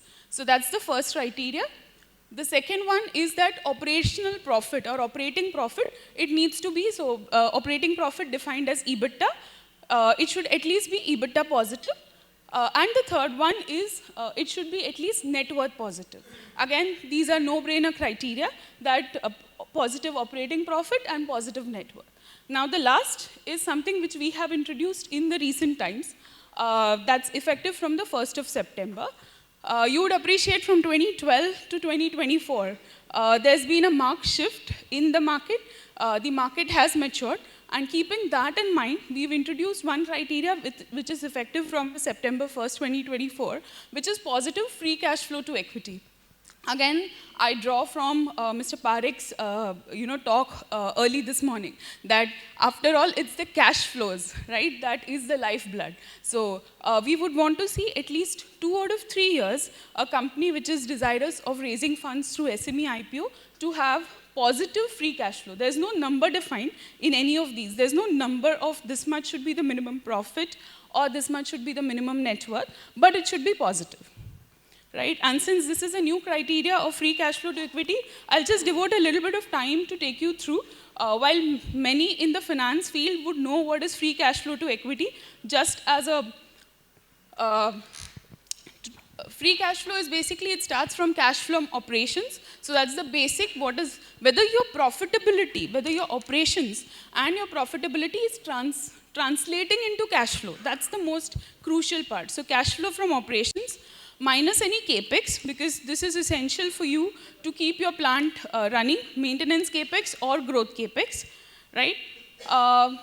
Plus any net borrowings. So we are looking at free cash flow from an equity holder's perspective, because what we're talking is raising equity funds. So if you've borrowed to fund, like either borrowing working capital for funding your operation working capital requirement, or borrowing growth capital for part financing part of capex, right? Minus interest, again interest after netting off the tax shield. This is basically what is left at the bottom is basically what is the cash which is available from an equity holder's perspective. As an equity shareholder, I would want to see what is it that this company is generating for me as an equity holder, right? And that is what I'm going to be evaluating this company on, that हमारे लिए कितना cash लेके आ रहा है, गल्ले में कितना cash बचा है, right? At the end of taking care of your capex, your growth, your debt, and interest, what is it that, and this is the control. So essentially when you would to see VCs, they take a look at free cash flow to equity to see how much is the control on cash which I am able to get, right? So I hope this is clear. In case of any questions, I'll come back at the end. But this sheds some light on what FCFE is. As far as the regulations are concerned, when we were to take up an IPO, because this is public capital markets, we look at least 50 allottees and a minimum of 25% dilution from the shareholders. The issue is entirely underwritten. Now, this is again a difference between SME IPOs and the main board IPOs. Because we are talking of small cap, we are talking of SMEs, these are generally illiquid markets, right? And therefore, we would want, as a regulator, as someone whose interest is to protect public trust and public money, we would want to see that a retail investor's interest is protected. And that's something which can be achieved when the issues are underwritten. That is, as a retail shareholder, if you were to want to sell your shares on a day when probably markets are not supportive, there should at least be somebody to buy that. And that's where the role of a market maker in an SME IPO becomes crucial. So the dilution is 25% from the promoter and an additional 25% what is made available to the market maker. So effectively, we have a 26.25% dilution, and market making is mandatory for 3 years. The DRHP, which covers the gist, the background of the company, the objects of the issue, the financial information, and what are the risks associated with the company. It's in the same format as what is for the main board. It is a SEBI approved format. The only difference, like I said earlier, is that the approval for the DRHP in case of an SME IPO comes from the exchange and not from SEBI. Once the company is listed, the compliances are again relaxed as compared to main board. So as opposed to quarterly filing, which is required for main board listed companies, in case of emerged listed companies, the SMEs have to do only a semi-annual reporting. And corporate governance, other than that, whether it's a compliance officer or whether it is dissemination of public results, they remain as it is with with the main board. Migration is permitted so if we were to see, obviously, once a company lists, the dream is to be on the main board and to see its market cap and the family of shareholders grow. So migration is permitted after 3 years of successful operation on the SME platform, after having a minimum net worth of 75 crores and a minimum 1,000 shareholders. So for an SME, once you have seen these three happen, that is, you've seen a 3-year successful stint on the SME board and 75 crore net worth and 1,000 shareholders. Again, to keep in mind that it is at par with the main board, and then the migration is permitted to the main board. The difference again between the main board and the SME is the lot size, which is there at the bottom of the screen. As opposed to a main board where you can buy even one share, in case of SME IPOs, the minimum lot size is 1 lakh. Again, the logic behind that is that as opposed to the main board or a blue chip or a large cap company, the risk profile of an SME stock is much more higher. And therefore, with a minimum lot size of 1 lakh, at least an informed investor is going to be the one who is placing a bet on this company. Now, as an SME promoter, you would want to say, why should I go in for an SME IPO? I can very well raise funds from either my friends and families or VCs. Why should I go public? Right? There's always this trade-off. What would I gain if I were to be a listed company? First and foremost, what you gain is the recognition and the treatment as a public enterprise. Right? There have been companies which have come back to us and have said that I got an order from a customer overseas because I'm in a niche segment, and they were trying to search for companies which are having such a business in India. Because I was listed, I was able to be spotted by that company, and I got an order. There have been companies which have come back to us and have said that I've got more hits on my website ever since I've got listed. It increases my visibility. I've got better kind of people who've viewed my LinkedIn profile and who have reached out for employment opportunities. I'm able to attract talent, right? So besides the obvious tangible benefits which you get by being a public enterprise, there are a lot of intangible benefits which you get what changes in terms of a promoter, I would say, is a change in the mindset.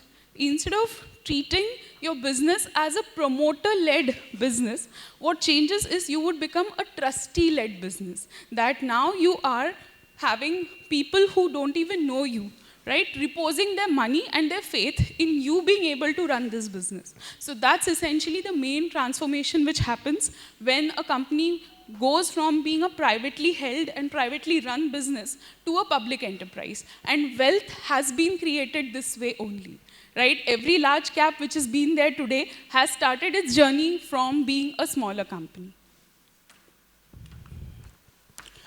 At NSE, we are committed to make capital markets more accessible, and among the initiatives which we do towards this effect is we collaborate with a lot of state governments. So these are a few of the state governments we have collaborated with. So both in terms of MOUs, where we collaborate to hold awareness sessions together, and in case of the government, they also have certain incentives. So for example, in case of Gujarat, we have an incentive where there is a reimbursement of certain expenses, which are the issue-related expenses, which are reimbursed by the government. Other than this, I'd like to just spend a little bit of time for you to take you through what is a typical journey. You can interact with us. We are present both at Mumbai, and we have our local team member here at Ahmedabad as well. The role of a merchant banker is very crucial in this process. The merchant banker is the one who would be putting together the entire DRHP, who would be bringing the investors to your issue, would be showcasing this by way of the DRHP to the exchange. He is essentially responsible end to end for the success of that issue. And once you have filed the DRHP, our role comes when you have filed the DRHP. So internally, we have a TAT of approximately 45 days. It varies between 45 to about 60 days. Once we have given the in-principle approval, it's valid for a year for you to come out with the issue. Now, once the DRHP is filed, there is generally, we have a team. I represent the business development side of NSE. We have a team which is looking after the approvals of this DRHP, which is what we call as the regulatory team. They are responsible for verifying and scrutinizing all the points which is mentioned in the DRHP. So they undertake a thorough due diligence. They would visit the location of the company's office and the plant, and they would scrutinize all the disclosures which have been made. There would be typically some of the questions which are asked. This entire process is done online. So we have a portal which will, where the questions are asked and your responses have to be submitted. So based on this, it's a committee approval which gives a go-ahead, or at times they may ask you for certain additional disclosures, or they may ask you to make some addendum or corrigendum and submit the DRHP again. Once the in-principle is approved, it is valid for a year, and within that year, you could launch the IPO and raise the funds. We have also constituted an index, which is the Nifty SME Emerge Index, and as you can see, it has a well-rounded representation from different sectors, and it has given a CAGR of over 40% since inception. This was launched in 2017. And this index is you can say, an appropriate representation of how the SMEs which have listed on the NSE Emerge platform have been performing. And this graph is very interesting, especially the last two, right? Last year, we were at 138 listings. That's for the whole of financial year 23-24. And this year, by the first half, we are already at 108 listings and over about 4,000 crores of capital. So this is a segment, interestingly, post-COVID is what we've seen. 21, 22, 22, 23 is where this has picked up. And somewhere it coincides with a bit of winter of VC funding. That VC funding has not been at the level which it was earlier. So coinciding with both, we've seen significant increase in the interest of companies to use SME IPOs as a fundraising tool. Like I said, we tie up not just with the governments, we also tie up with leading industry associations like SME chambers, right, or other industry bodies, and also professional organizations like Institute of Chartered Accountants or company secretaries, where our objective is to reach directly the issuers who are wanting to raise funds through this platform and increase the awareness of this platform. Right, in summary, I'd like to just, my contact details are mentioned here, and I'm around for a while. I'm open to any questions if you have right now or later as well. Questions, anyone? This side, this side.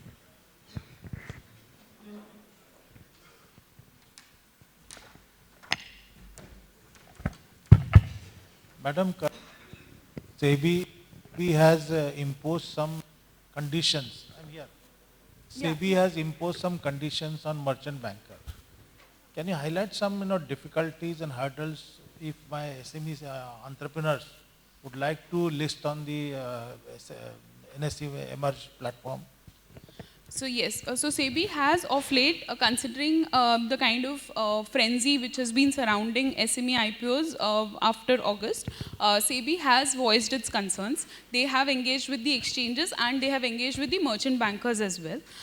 If I were to list out from concerns for the SME issuer, I think one of the ongoing concerns which I have observed is the readiness in terms of the financials, right, and the entire data which is required. So most merchant bankers tell us that it takes anywhere between 3 to 4 months to put together the DRHP. Now that time can be crunched if the data is available, much more frequent, in a much more, I would say, complete manner. So that is one which you could say is a concern. And second is, of course, at what stage are the issuers approaching the market for? If it is for CAPEX, then what happens it is something where you need to have a precise, something similar to what you would approach a bank for a term loan for, that you should know whether the land is acquired, have you identified that? So that level of preparedness needs to be there. So at least a project report should be there. Okay. How many enterprises are listed on NSE or BSE? कोई यहाँ पर बैठे हो, कोई किसी ने list किया है या कौन करना चाहते हैं? Anyone who is in the और thought interested to list? Capital market के बारे में कितने लोगों को पता है? जरा हाथ ऊपर कीजिए. तो एसएमई प्लेटफॉर्म के बारे में क्यों पता नहीं आज तक? क्यों आप लोग लिस्ट नहीं कर रहे? Second thing, what precautions should be taken by the entrepreneurs or enterprise when they go for any selection of merchant banker? So I think a lot of data about merchant banker is already available on our website. If you go to the emerge section of NSE, you will see all the DRHPs which have been filed. You can just pull down, download this data of different time sets, whether it is last 6 months or since 2012, all the data is available. But more recent data is what is going to be of use. So you can just pull down this data for the last 6 months. See for yourself which have been the merchant bankers who have, what is the number of issues, what is the size of issues, and more specifically, which sectors have these merchant bankers done successful issues in. Because many merchant bankers generally tend to specialize in certain segments, because the requirement of a D2C company is going to be completely different from that of a steel company, right? So many a times it also brings in A, expertise of the merchant banker, and B, their connects with the investor world, right? What kind of investors do they have reach to? So you could do your own, because if I were to suggest, go to the SEBI side. Yes, of course, there are about 60 registered merchant bankers, Cat 1 approved by SEBI, but only having a database of merchant banker is not the efficient way of studying them. More, I would say, is take a look at what have been the past issues and how has been their success in the past issues. I have a question, not one, but a couple. How do you If you could come this way, that light is really, yeah. How do you identify the flight-by-night operators, one? When you look into the SME segment, typically people try to rake in money from the large people. And then end of the day, you only get to understand they are flight-by-night operators. One, how do you identify that? Second part of the question is, typically the valuations that they approach you with saying that, this is the valuation.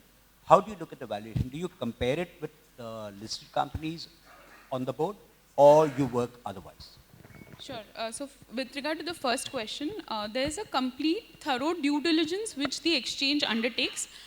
So there are both. One, it is the mandate of the merchant banker to do the due diligence. They are also regulated by SEBI, and the merchant banker certifies as a part of the DRHP that they have undertaken the due diligence.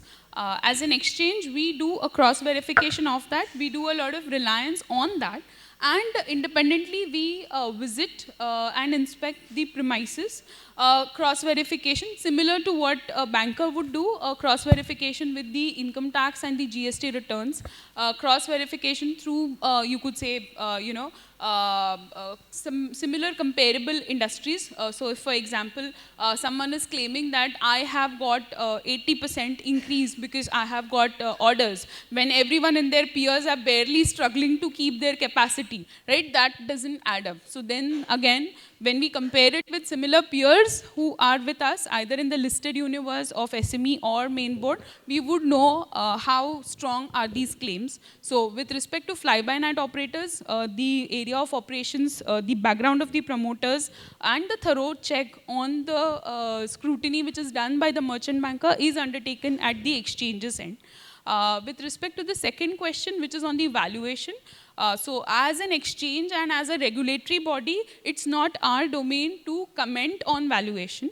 Having said which, I can say that a comparison on the peers along with the listed peers is a part of the DRHP. So if I am saying, for example, today that a D2C company wishes to raise funds and has put up a DRHP, it needs to compare its performance and its PE or its earnings and compare it with a listed peer from that particular industry that's incorporated into the DRHP itself.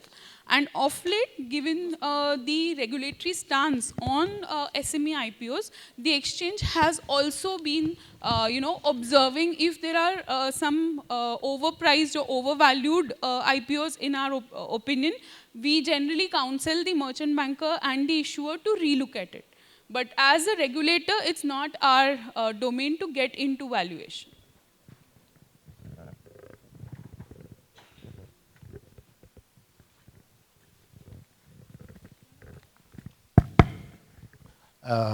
Any ceiling on the, the funds to be raised? For example, the company is about 25 crores in turnover.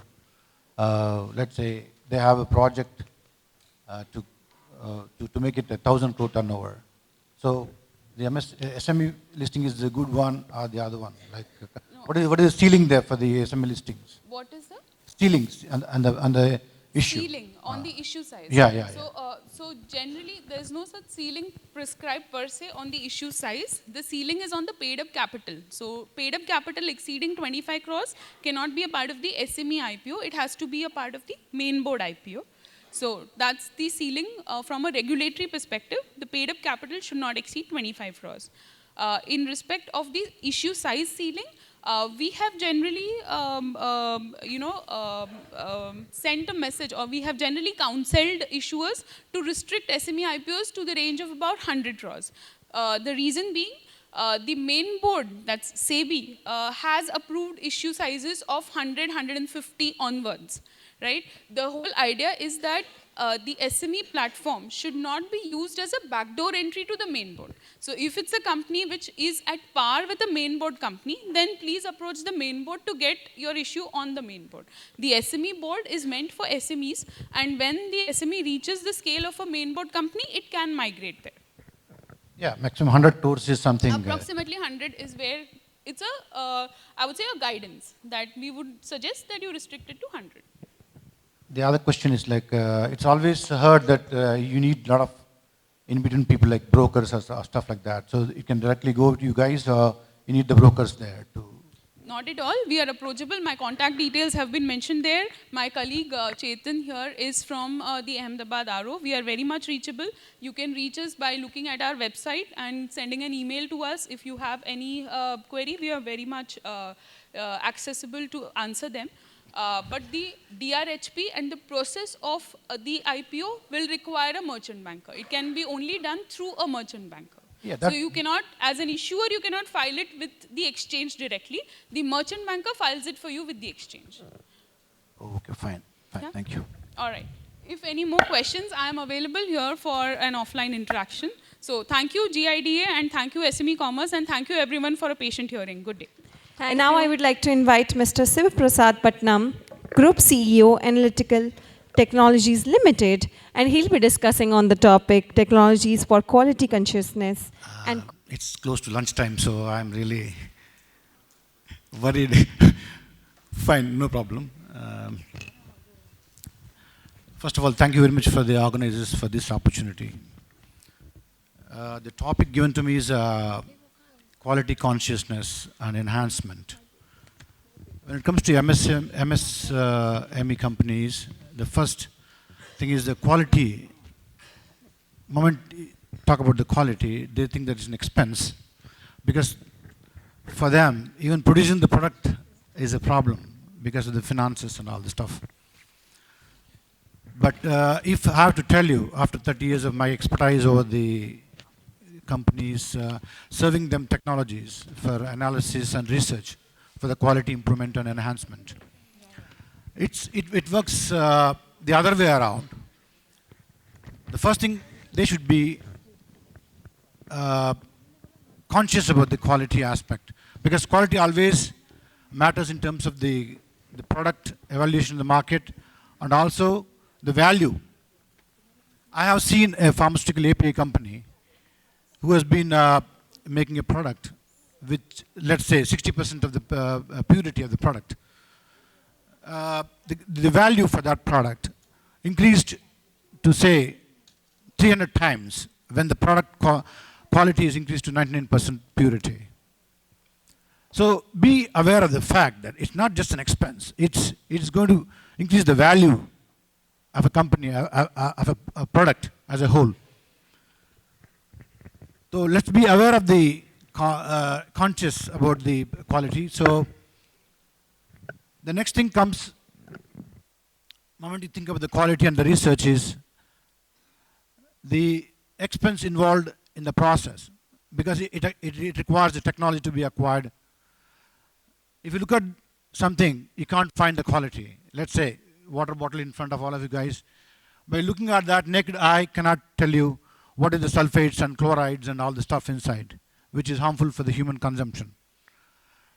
So no doubt you need the technology, but being the Indian company in this space, I'm very proud to tell you we are the only Indian company in this space for the quality and research technologies, for analysis technologies.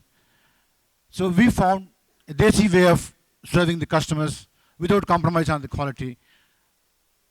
We are going to go forward with this presentation. As I said, the quality always increases your competitive edge. That you have to be conscious about. And the expectations of the customer towards the high quality product, which is only possible by increasing the technologies to do the research and also to do the quality checking so that you can improve on it. I'm going a little faster because it's getting closer to the lunchtime, and also one more speaker there.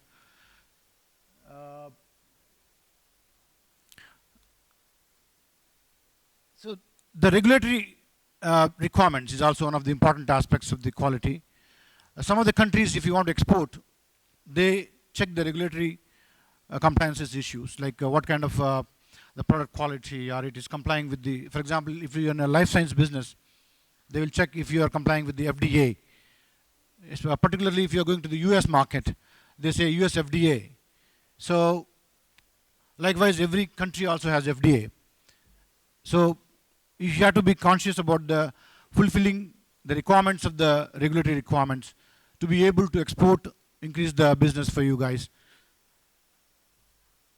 That is possible only by acquiring some technologies for analysis and research.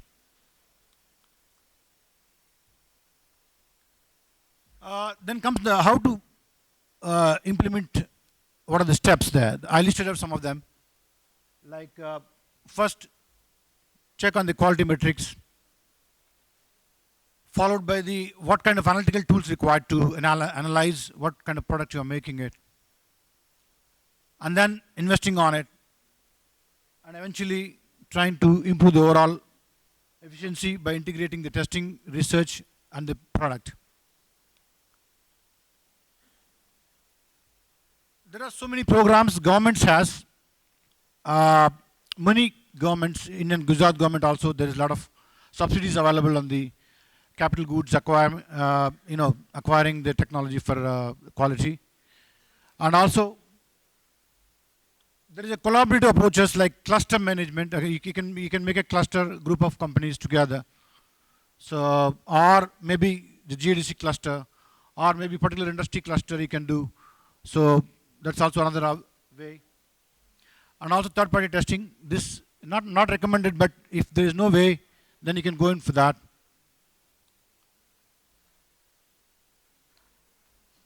This is some industry-wise listing. What kind of technologies are required?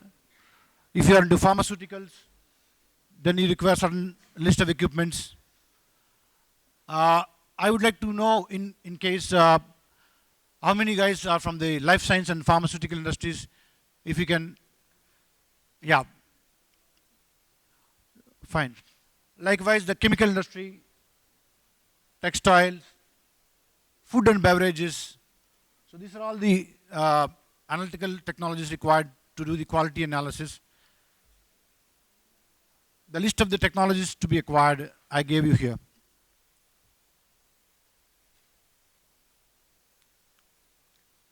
In particular, the pharmaceutical industry and life science industry requires a lot of high-end equipments costing crores of rupees. But yes, again, as I told you, like once you have all this, then the valuation as a product and a company will increase a lot. So you can leverage on that.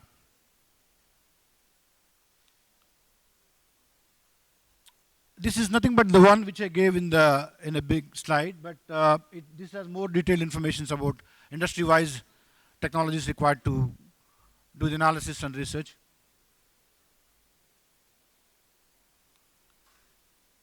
Chemical, environmental pollution control, biotechnology and life science, oil and gas industry, cosmetics also require some kind of technologies for analysis and the quality of the product. Materials, all kinds of material manufacturers. Textile industry.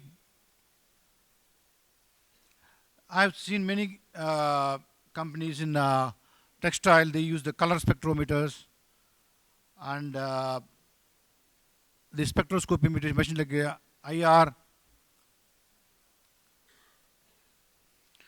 And someone is in the electronics and chips, also they require XRF, SEM, and atomic force microscope kind of technology.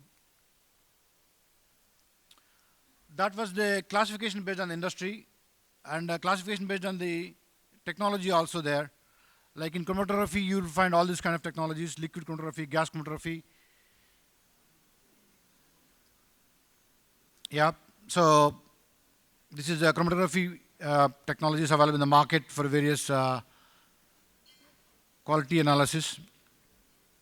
Likewise, spectroscopy, UV visible, IR, NIR, ICP. The clinical and healthcare industry, they require this kind of equipments like hematology, biochemistry, all kinds of this. For HbA1c for diabetes. This is for the biotech equipments. Major equipment required is RT-PCR. And of course, there are other equipment like multi-mode readers. In the material science, it's more of optical emission spectrometers and X-ray fluorescence, particle size. If you're not related to any particular industry, every lab, every quality control lab requires this equipment. This is called general lab equipments.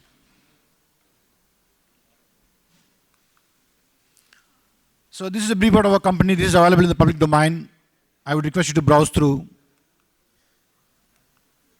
These are all some of the small scale and medium scale industries using our products in Gujarat and other parts of the country.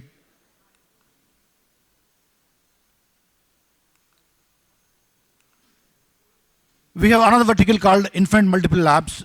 Multiple Labs is is a solution company for people who do not know what to buy and what kind of setup should be made.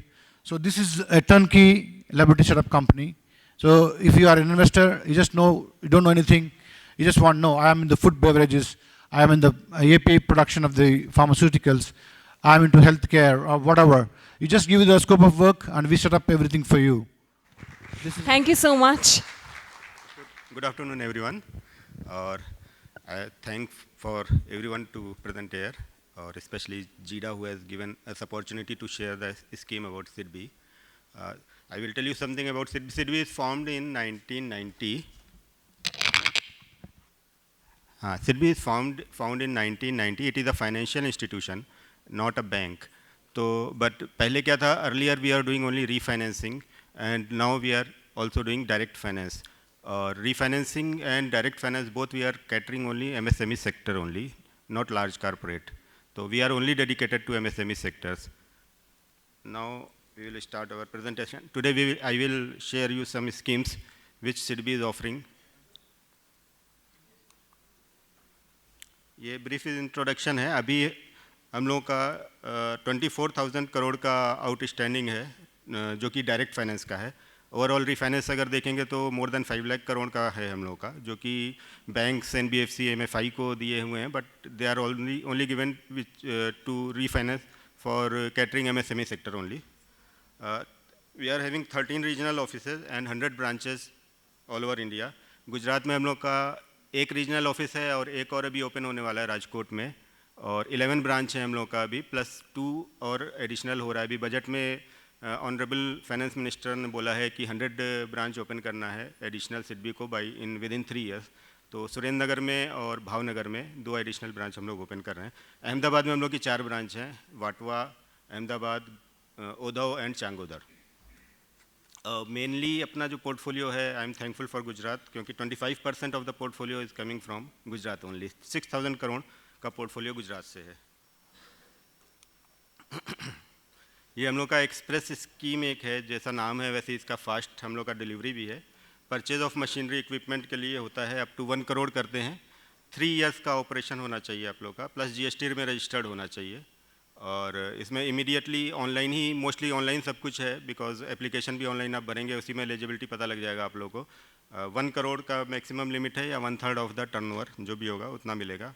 MCLR link rate है अपना, mostly अभी MCLR link ही rate है, और presently हम लोग का MCLR 8.45 है. तो मोस्टली स्कीम हम लोग की बिलो 9% ही आ जाती हैं जनरली.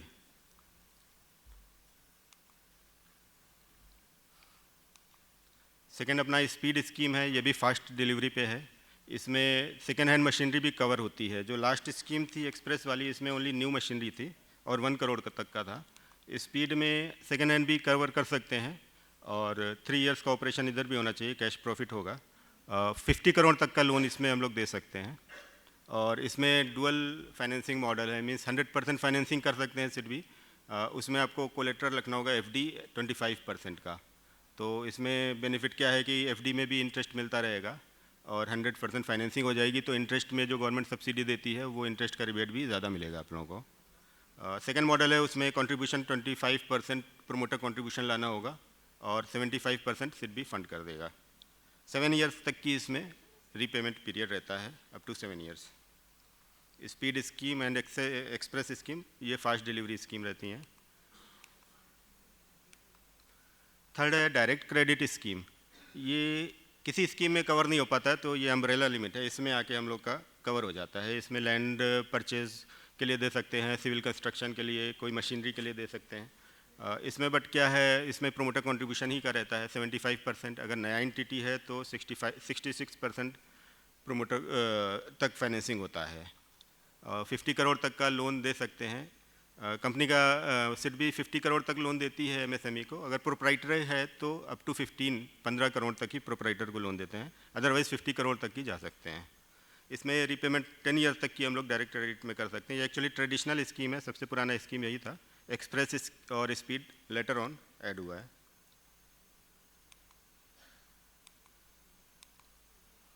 स्थापन, ये भी न्यू स्कीम है। अभी अगर कोई नया एंटरप्रेन्योर है, वो नया बिजनेस डाल रहा है, उसके पास कोई मीन्स एक्सपीरियंस तो है बट या तो आइदर ही is coming from trading to manufacturing और नया बिल्कुल ही नया आ रहा है, उसके लिए हम लोग करते हैं। बट प्रोमोटर्स को अप टू 3 इयर्स का एक्सपीरियंस होना चाहिए सेम इंडस्ट्री में, और 75% तक असिस्टेंट दे सकते हैं इसमें, अप टू 50 करोड़ तक का। और रीपेमेंट पीरियड 9 इयर्स तक का रहता है इसमें। इसका नाम ही स्थापन है, मीन्स न्यू इंडस्ट्री डालने के लिए ये स्कीम है अपना। सेकंड अराइज है, अराइज भी सेम लाइन पे है स्थापन के, बट ये अराइज मीन्स किसी को ऊपर ले जाना है। तो ऑलरेडी जो स्कीम है अपनी, ऑलरेडी जो एमएसएमई यूनिट्स चल रही हैं उनके लिए है, 2 इयर्स का उनमें ऑपरेशन होगा, 2 इयर्स से वो चल रही हैं, उनके लिए ये रहता है। और अप टू 80% इसमें हम लोग दे सकते हैं। और 50 करोड़ तक का लोन है, 20% प्रोमोटर कंट्रीब्यूशन लगेगा इसमें। बाकी जो ACR FACR नॉर्म्स हैं स्कीम गाइडलाइन के हिसाब से रहेगा, आई थिंक 1.3-1.4% तक 1.4 टाइम्स तक का ACR रहता है।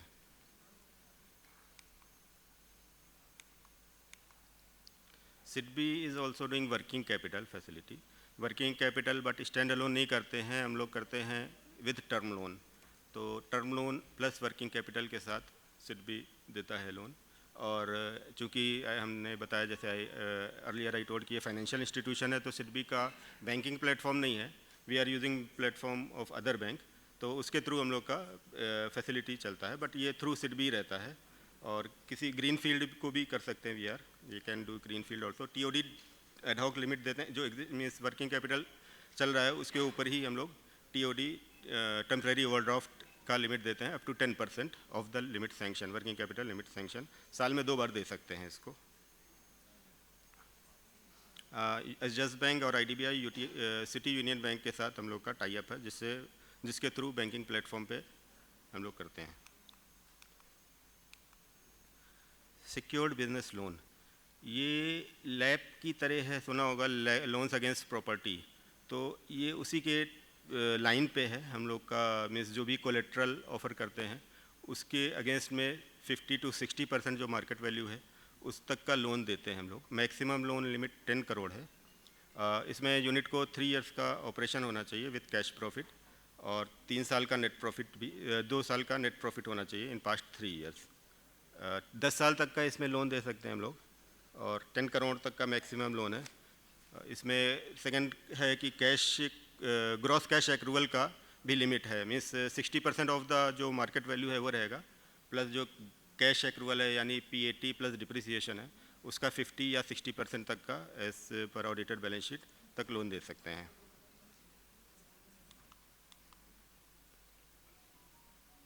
ये बिजनेस सिक्योर्ड बिजनेस लोन आप लोग कहीं भी यूज़ कर सकते हैं, वर्किंग कैपिटल में ऑर्डर किसी पर और कोई ऑर्डर एग्जीक्यूट करना है उसमें कर सकते हैं। ये प्रोजेक्ट स्पेसिफिक लोन नहीं है, ना ही मशीनरी के लिए लोन है, उसमें भी कर सकते हैं बट इसका एम्बिट बड़ा हो जाता है।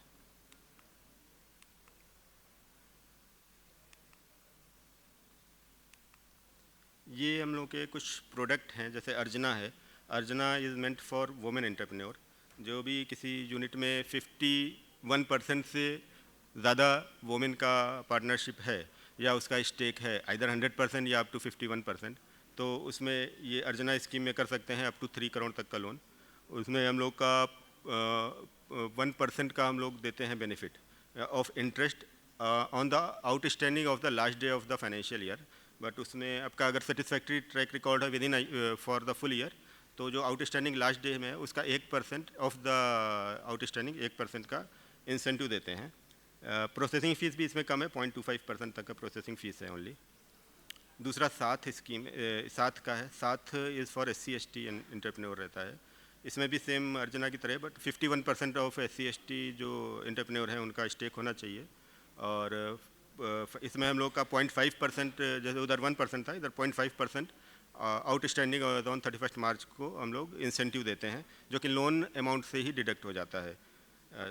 और इसमें भी लोअर फीस है, वही processing fees 0.25% only. Other scheme में जो प्रोसेसिंग फ़ीस है वो अपनी अप टू 1% रहती है। अगर कुछ मिस रिलैक्सेशन मिल जाता है तो 0.5% तक भी रह जाती है अपनी प्रोसेसिंग फ़ीस, जो अदर अभी हमने पीछे बताई, स्थापन, अराइज, स्पीड। ये उभरते सितारे लास्ट है। इसमें जो एक्सपोर्ट ओरिएंटेड MSME है उनके लिए है, तो इसमें भी परफॉर्मेंस लिंक्ड इंसेंटिव होता है। इसमें 0.25% का इंटरेस्ट में रिबेट मिलता है और अप टू 30 करोड़ तक का लोन रहता है। अर्जना और साथ में, अर्जना में 3 करोड़ तक का है, फ्रॉम 10 लाख टू 3 करोड़, और साथ में भी 10 लाख टू 3 करोड़ रहता है। 10 लाख से कम का लोन एक्चुअली मुद्रा लोन होता है, तो मुद्रा में कवर हो जाता है।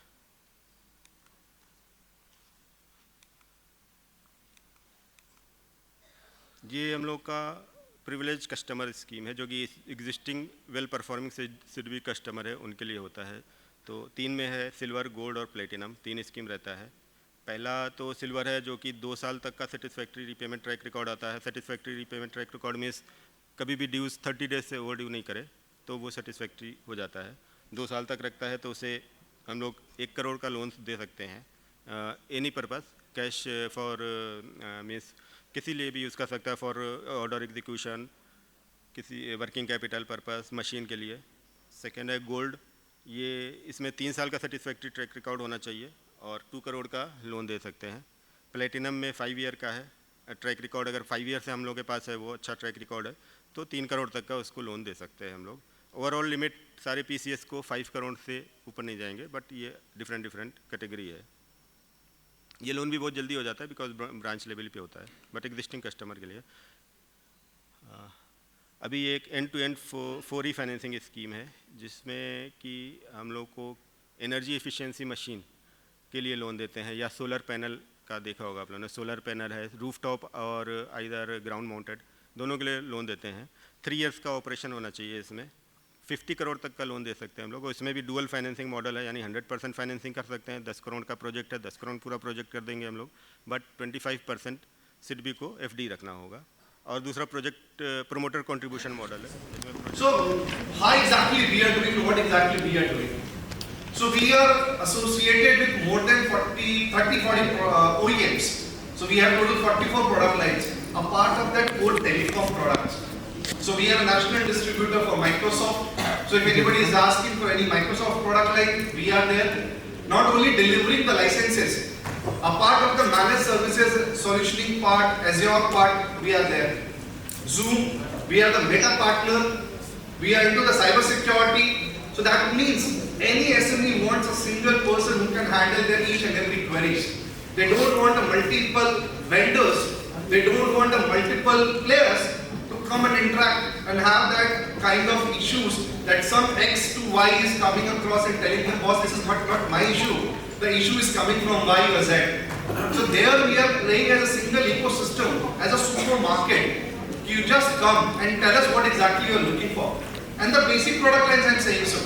Either that is internet, which is bandwidth, that is voice, which could be your which could be your cloud telephony lines, if anybody is aware of, which could be your Zoom, which could be your Teams, which could be your like Microsoft, which could be your Google. So there are n number of products which I will try to cover it in the slides itself, what kind of ecosystem we are offering. And it's a simple plug and play. That means either you are having your IT managers or the managers who can create and design that kind of solution, it's okay. Or either you want us to come across to your office and premises, understand what is your current challenges, what kind of solutions we can offer, where you can uproot yourself and have that the latest technology and trends which is already happening in the industry, which you can adopt it. So we will again try to help you to give you that proper information. From starting to installation to manageability, everything we will cover it up. So we are not only telling you that we will give you that commercial, now it's your cup of tea, you go and handle it. So that is something which is a value addition we are again focusing for. And that's why we adopt it more and more leaders from the industry itself, from a different verticals, who can again help the SME customers to get these kind of solutions. Now, when it comes to secure, at least I am having that kind of brand, which is Tata, which is definitely anybody, whenever we visit, they give these kind of respect, at least you are secured enough to discuss in terms of your data, in terms of your information. And as per the current law, which is already trending on, so whatever the solutions you are asking for, we are delivering it. In terms of Zoom, in terms of network security, Azure, cloud. There's one more thing which is there. Like internet is something which we all either go ahead with the terminologies like broadband or it's ILL. But there is one more word is mentioned, there is a smart ILL. Anybody here is aware of what is smart ILL? I'm just asking normally. Anyone is aware what is smart ILL? So nowadays, if internet is coming around, definitely a lot of security concerns are coming through. So we again adapted and innovated a technology. If our internet bandwidth is coming through, in the back end, either we do some kind of filtering in the internet itself. Once that has been delivered to the customer, it must be filtered. This is point one. Point two, or either I can go ahead and do some kind of bundling with some kind of firewalls, some kind of security product lines, or Fortinet, or our own product lines, just to create that kind of secured network to the customers. So that means we are not only offering a plain bandwidth, we are trying to again innovate ourselves, what kind of value additions in terms of again the security parameters, which we can offer to the customer, which is co-relevant in their again ecosystem. So what exactly the today's SME is asking, that they want a customer experience. Again, for the customer experiences, we have taken multiple product lines, which I will suggest again during the lunch or post-lunch, you can connect, that we can arrange a demonstration, that what kind of products are there which can handle it. And the best part is, we are not depending on the hardwares. So if let's suppose somebody wants to connect to a customer care or the sales manager or the service manager, there are normal connections of a mobile phones or a landline phones. But now again the technology is moving through, that we want that kind of recordings, we want that kind of connections, we want to understand what is going right, what is going wrong to our customers. What kind of service AI technologies can be enabled, which can again help us to move further. So that means customer experience is the most priority to any organization. And there we are having different product lines, either it is CPaaS, either that is a WhatsApp solutions, either that is a OBD solutions, which might be you are getting a call that I am calling from so-and-so, that is a voice recorded messages. So that could be a customer experience. Now part of it, if somebody wants to increase the productivity, again in the normal post-COVID, work from home situations have started. Multi-tier locations, workforce connections and connectivity have started. So that means nobody is calling everyone to come to your office premises and have the complete end-to-end 100 staff, 200 staff, 500 staff, infrastructure, do the investments and start their work. If somebody is working from their home itself, I want the complete productivity needs to be there. Again, some kind of tracking mechanism needs to be there. Again, some kind of reporting structure must be there. What kind of visibility of the process and the information he is going through, you needs to aware of. So that kind of, again, different product lines we are offering. The collaborative technologies. Again, if somebody is making a call, he need a bulk SMS. I'm aware of there are more of from the banking lobbies and the financial lobbies. The SMS is again a very secured network. Now, the WhatsApp, they are adopting it to initiate the informations because again, Meta is having the core focus in India. But again, as a BSP partner of Meta, we are again doing these kind of investments that how these product lines can be collaborative when somebody is communicating through voice, through SMS, through WhatsApp, through email, through video, whatever it could be, I'm saying so. So that kind of collaborative integrations we are doing it and offering to the customer. And my dear friends, this is not data or telecom which we are again offering. So that is a collaborative thing which we are offering to the customer. You just let us know what exactly you are looking for. And last, the secure workplace. That means again, we are not promoting an OEM. My product manager will come to your place, you will understand what exactly the lapses, compliances, legal concerns you are having, and what kind of solutions will be best fitted into it. So I'm not promoting a OEM, I'm trying to understand what kind of solutions you are looking for, and which OEM will be the best fitted into their ecosystem, what exactly you're looking for. Might be X, might be Y, might be A, might be B. So that kind of ecosystem we have created. So I'm moving fast. There are some case studies are there again. So I will suggest you can plan for a POCs or demos if you are looking for these kind of solutions or some kind of capabilities which we can give on your customized base what exactly your own organization or segment is looking for. So which we can discuss to our team, you can discuss to me during the lunch or post-lunch. So these are again some case studies of a banking lobby because we are more are the bankers here, I can understand. So these are some setups which we can discuss one-to-one basis, but I'm again moving fast. This is again the productivity video which again is skipping it. That is again a SD-WAN with the multiple locations, branches. If somebody wants to connect, how exactly a balancing would be there. The SD-WAN technology we all are aware of, but Tata have his own SD-WAN product lines. So that means we are both playing, either you're looking for an OEM side, CAPEX, OPEX, these are some different terminologies that nobody is asking you to invest 4 lakh rupees at a time when you're designing a solutions. So there are multiple options which we already have it. I will suggest, please discuss with my team. So these are the product lines which we have it. So categorizing it, that business communication and network and connectivity. So business communication covers the other product lines which we are focusing. So there are certain names are only mentioned. So if you go ahead with that, it covers the whole ecosystem in that terminologies. And these are the categorizations that our collaboration and productivity, cloud infrastructure, cyber security, managed services, and bundle services. So you can interact for anything, whatever you are looking for in terms of solutions, manageability, and handling. And we have a dedicated manpower and team who can handle it. Now there is one more product line which I personally taken in here just for a small discussion, which is Copilot. So anybody is aware of what is Copilot is? Anyone? So basically Copilot is something which is again an AI tool, which I personally have gone through and taken the demo.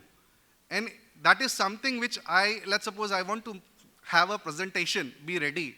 Or might be I want some mails to have an update what is happening, what is not happening. Might be I was on leave from last 20 or 25 days. So these are something which is giving a detailed information. And somebody compares like with the chat GPT. The chat GPT is something which is a free workout where you are having open market, you are sharing your own personal informations, data, analytics and everything. This is the in-house security system of Microsoft. So if you want, again, we can arrange one Copilot demo session for you, which these kind of innovations and productivity, how exactly it will help you out, which you can go through with that. These are the segments and how exactly the Copilot analytics in terms of your own productivity, in terms of AI and data mechanism. Either somebody wants a PPT, somebody wants Word, somebody wants Excel sheet, somebody wants a PowerPoint. It can cover everything. You just let us know how exactly and how exactly it can be best fitted into your own current requirements and challenges. And these are some awards and efforts what we have gained through. So I will end here so that we can at least go for a lunch. Thank you, everyone. Thank you for giving us the opportunity. Thank you. Thank you. You all must be looking around to have lunch next. Since morning, we've been hearing about many a thing. Someone talks of finances. Someone talks about the IT infrastructures. Others talk of finance infrastructures. All this is put across only for one primary reason, and that's growth. Why are we all sitting here? We're sitting here so that what we can imbibe from each of the presenters across and see how we can help ourselves grow further. You could have strategies wherein you could grow in maybe about 5%, 6%, 7%. What is the extra inputs we could give you? The industry leaders could give you. What do the banks, how could they help? How could the IT infrastructure people help? How you can grow instead of 6 to 8%, maybe by 10% or 12%. We have a large target in front of us. We've got to reach towards that figure of 5 trillion. And when we say 5 trillion, it is one of the major hurdles for us as to how we can do it. The strength that we have, SMEs today, we occupy about 32% share in this large economy of ours.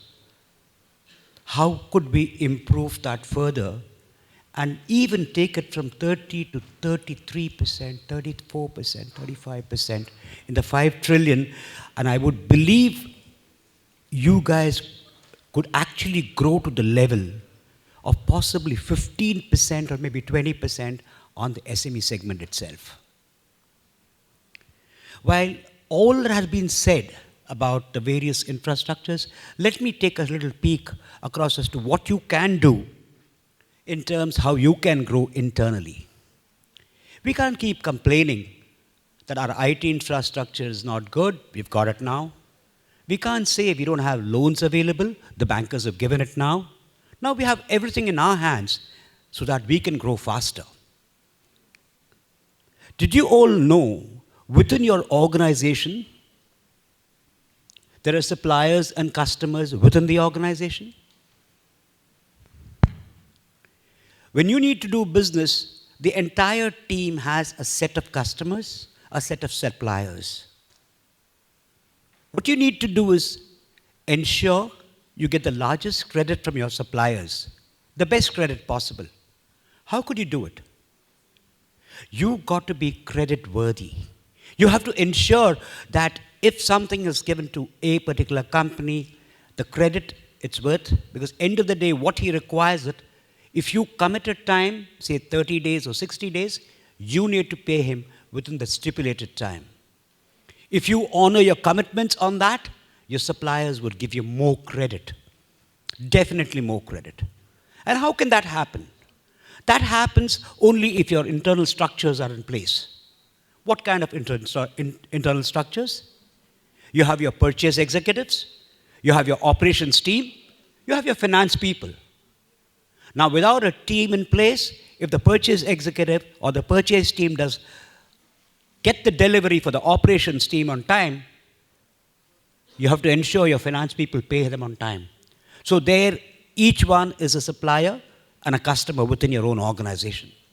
So when you have your relation in place and you're able to pay your suppliers on time, you're able to ensure your worthiness in terms of credit. Now we talk of paying the banks on time so that your loans don't turn to NPAs. Now if you don't pay your suppliers on time, the supplies that you get turn into NPAs, you'll have to look for new suppliers, for if you're not honoring your commitment, you will not be able to get your deliveries from them. The other aspect which is important, within an organization more often than not, what we do is we expect our employees to work harder to achieve results. Yes, we need to work harder, not longer hours. Now, a quick question to each of you. You can raise your hands, how many of you can do it? You work 9 to 5, am I right? In your organizations, you work 9 to 5?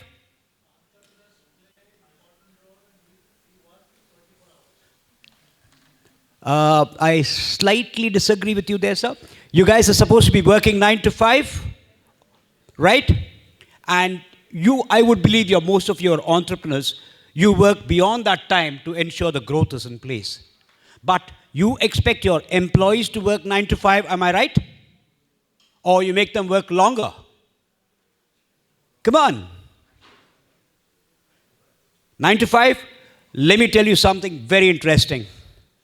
If you expect your employees to work beyond 5, to an extent it's okay.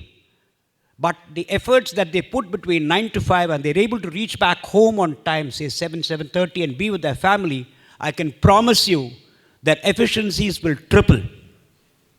And a standing example is the person standing in front of you. And believe me, I make my employees work only from 9 to 5 and not a minute more. You take my word once again, you tell your employees they have to leave home at 5. The wife at home or the husband at home is not going to be upset that his family is coming, her husband or his wife is coming in late from office. The children will be happy. The minute the children are happy, they come with a good frame the next morning, and take my word, their efficiencies goes up by a good 30 to 40%, working 5 days a week, 9 to 5. And my personal suggestion, if you want to make people work a little extra, compensate them. Alternate, if you're growing and you're working 9 to 5, you can employ more people in your organization, enhancing the number of people who are going to be working. So what's important for the growth? Trust in your employees. You trust them, they'll trust you back. You give them that leverage, they give it back to you. If you give them 10, take my word, they give back 50 to you. That's how your productivity, your growth comes into place. So let's look inwards. With the help of the various infrastructures, the government is giving the roads to us. You have various people like the Tata Teleservices and others who are giving us good IT infrastructure. And you have the bankers who give us the financial infrastructure. Look into our own organization. Think what we can do for 1 hour, and you would grow. What would actually happen in the process is your innovation levels will go up. Get out something new, and that'll pay money. And end of the day, if you keep your home happy, take my word, you guys will grow instead of 6 to 7%, you'll grow up to 15 to 20% year on year. And you'll help us work towards a 5 trillion economy. Thank you.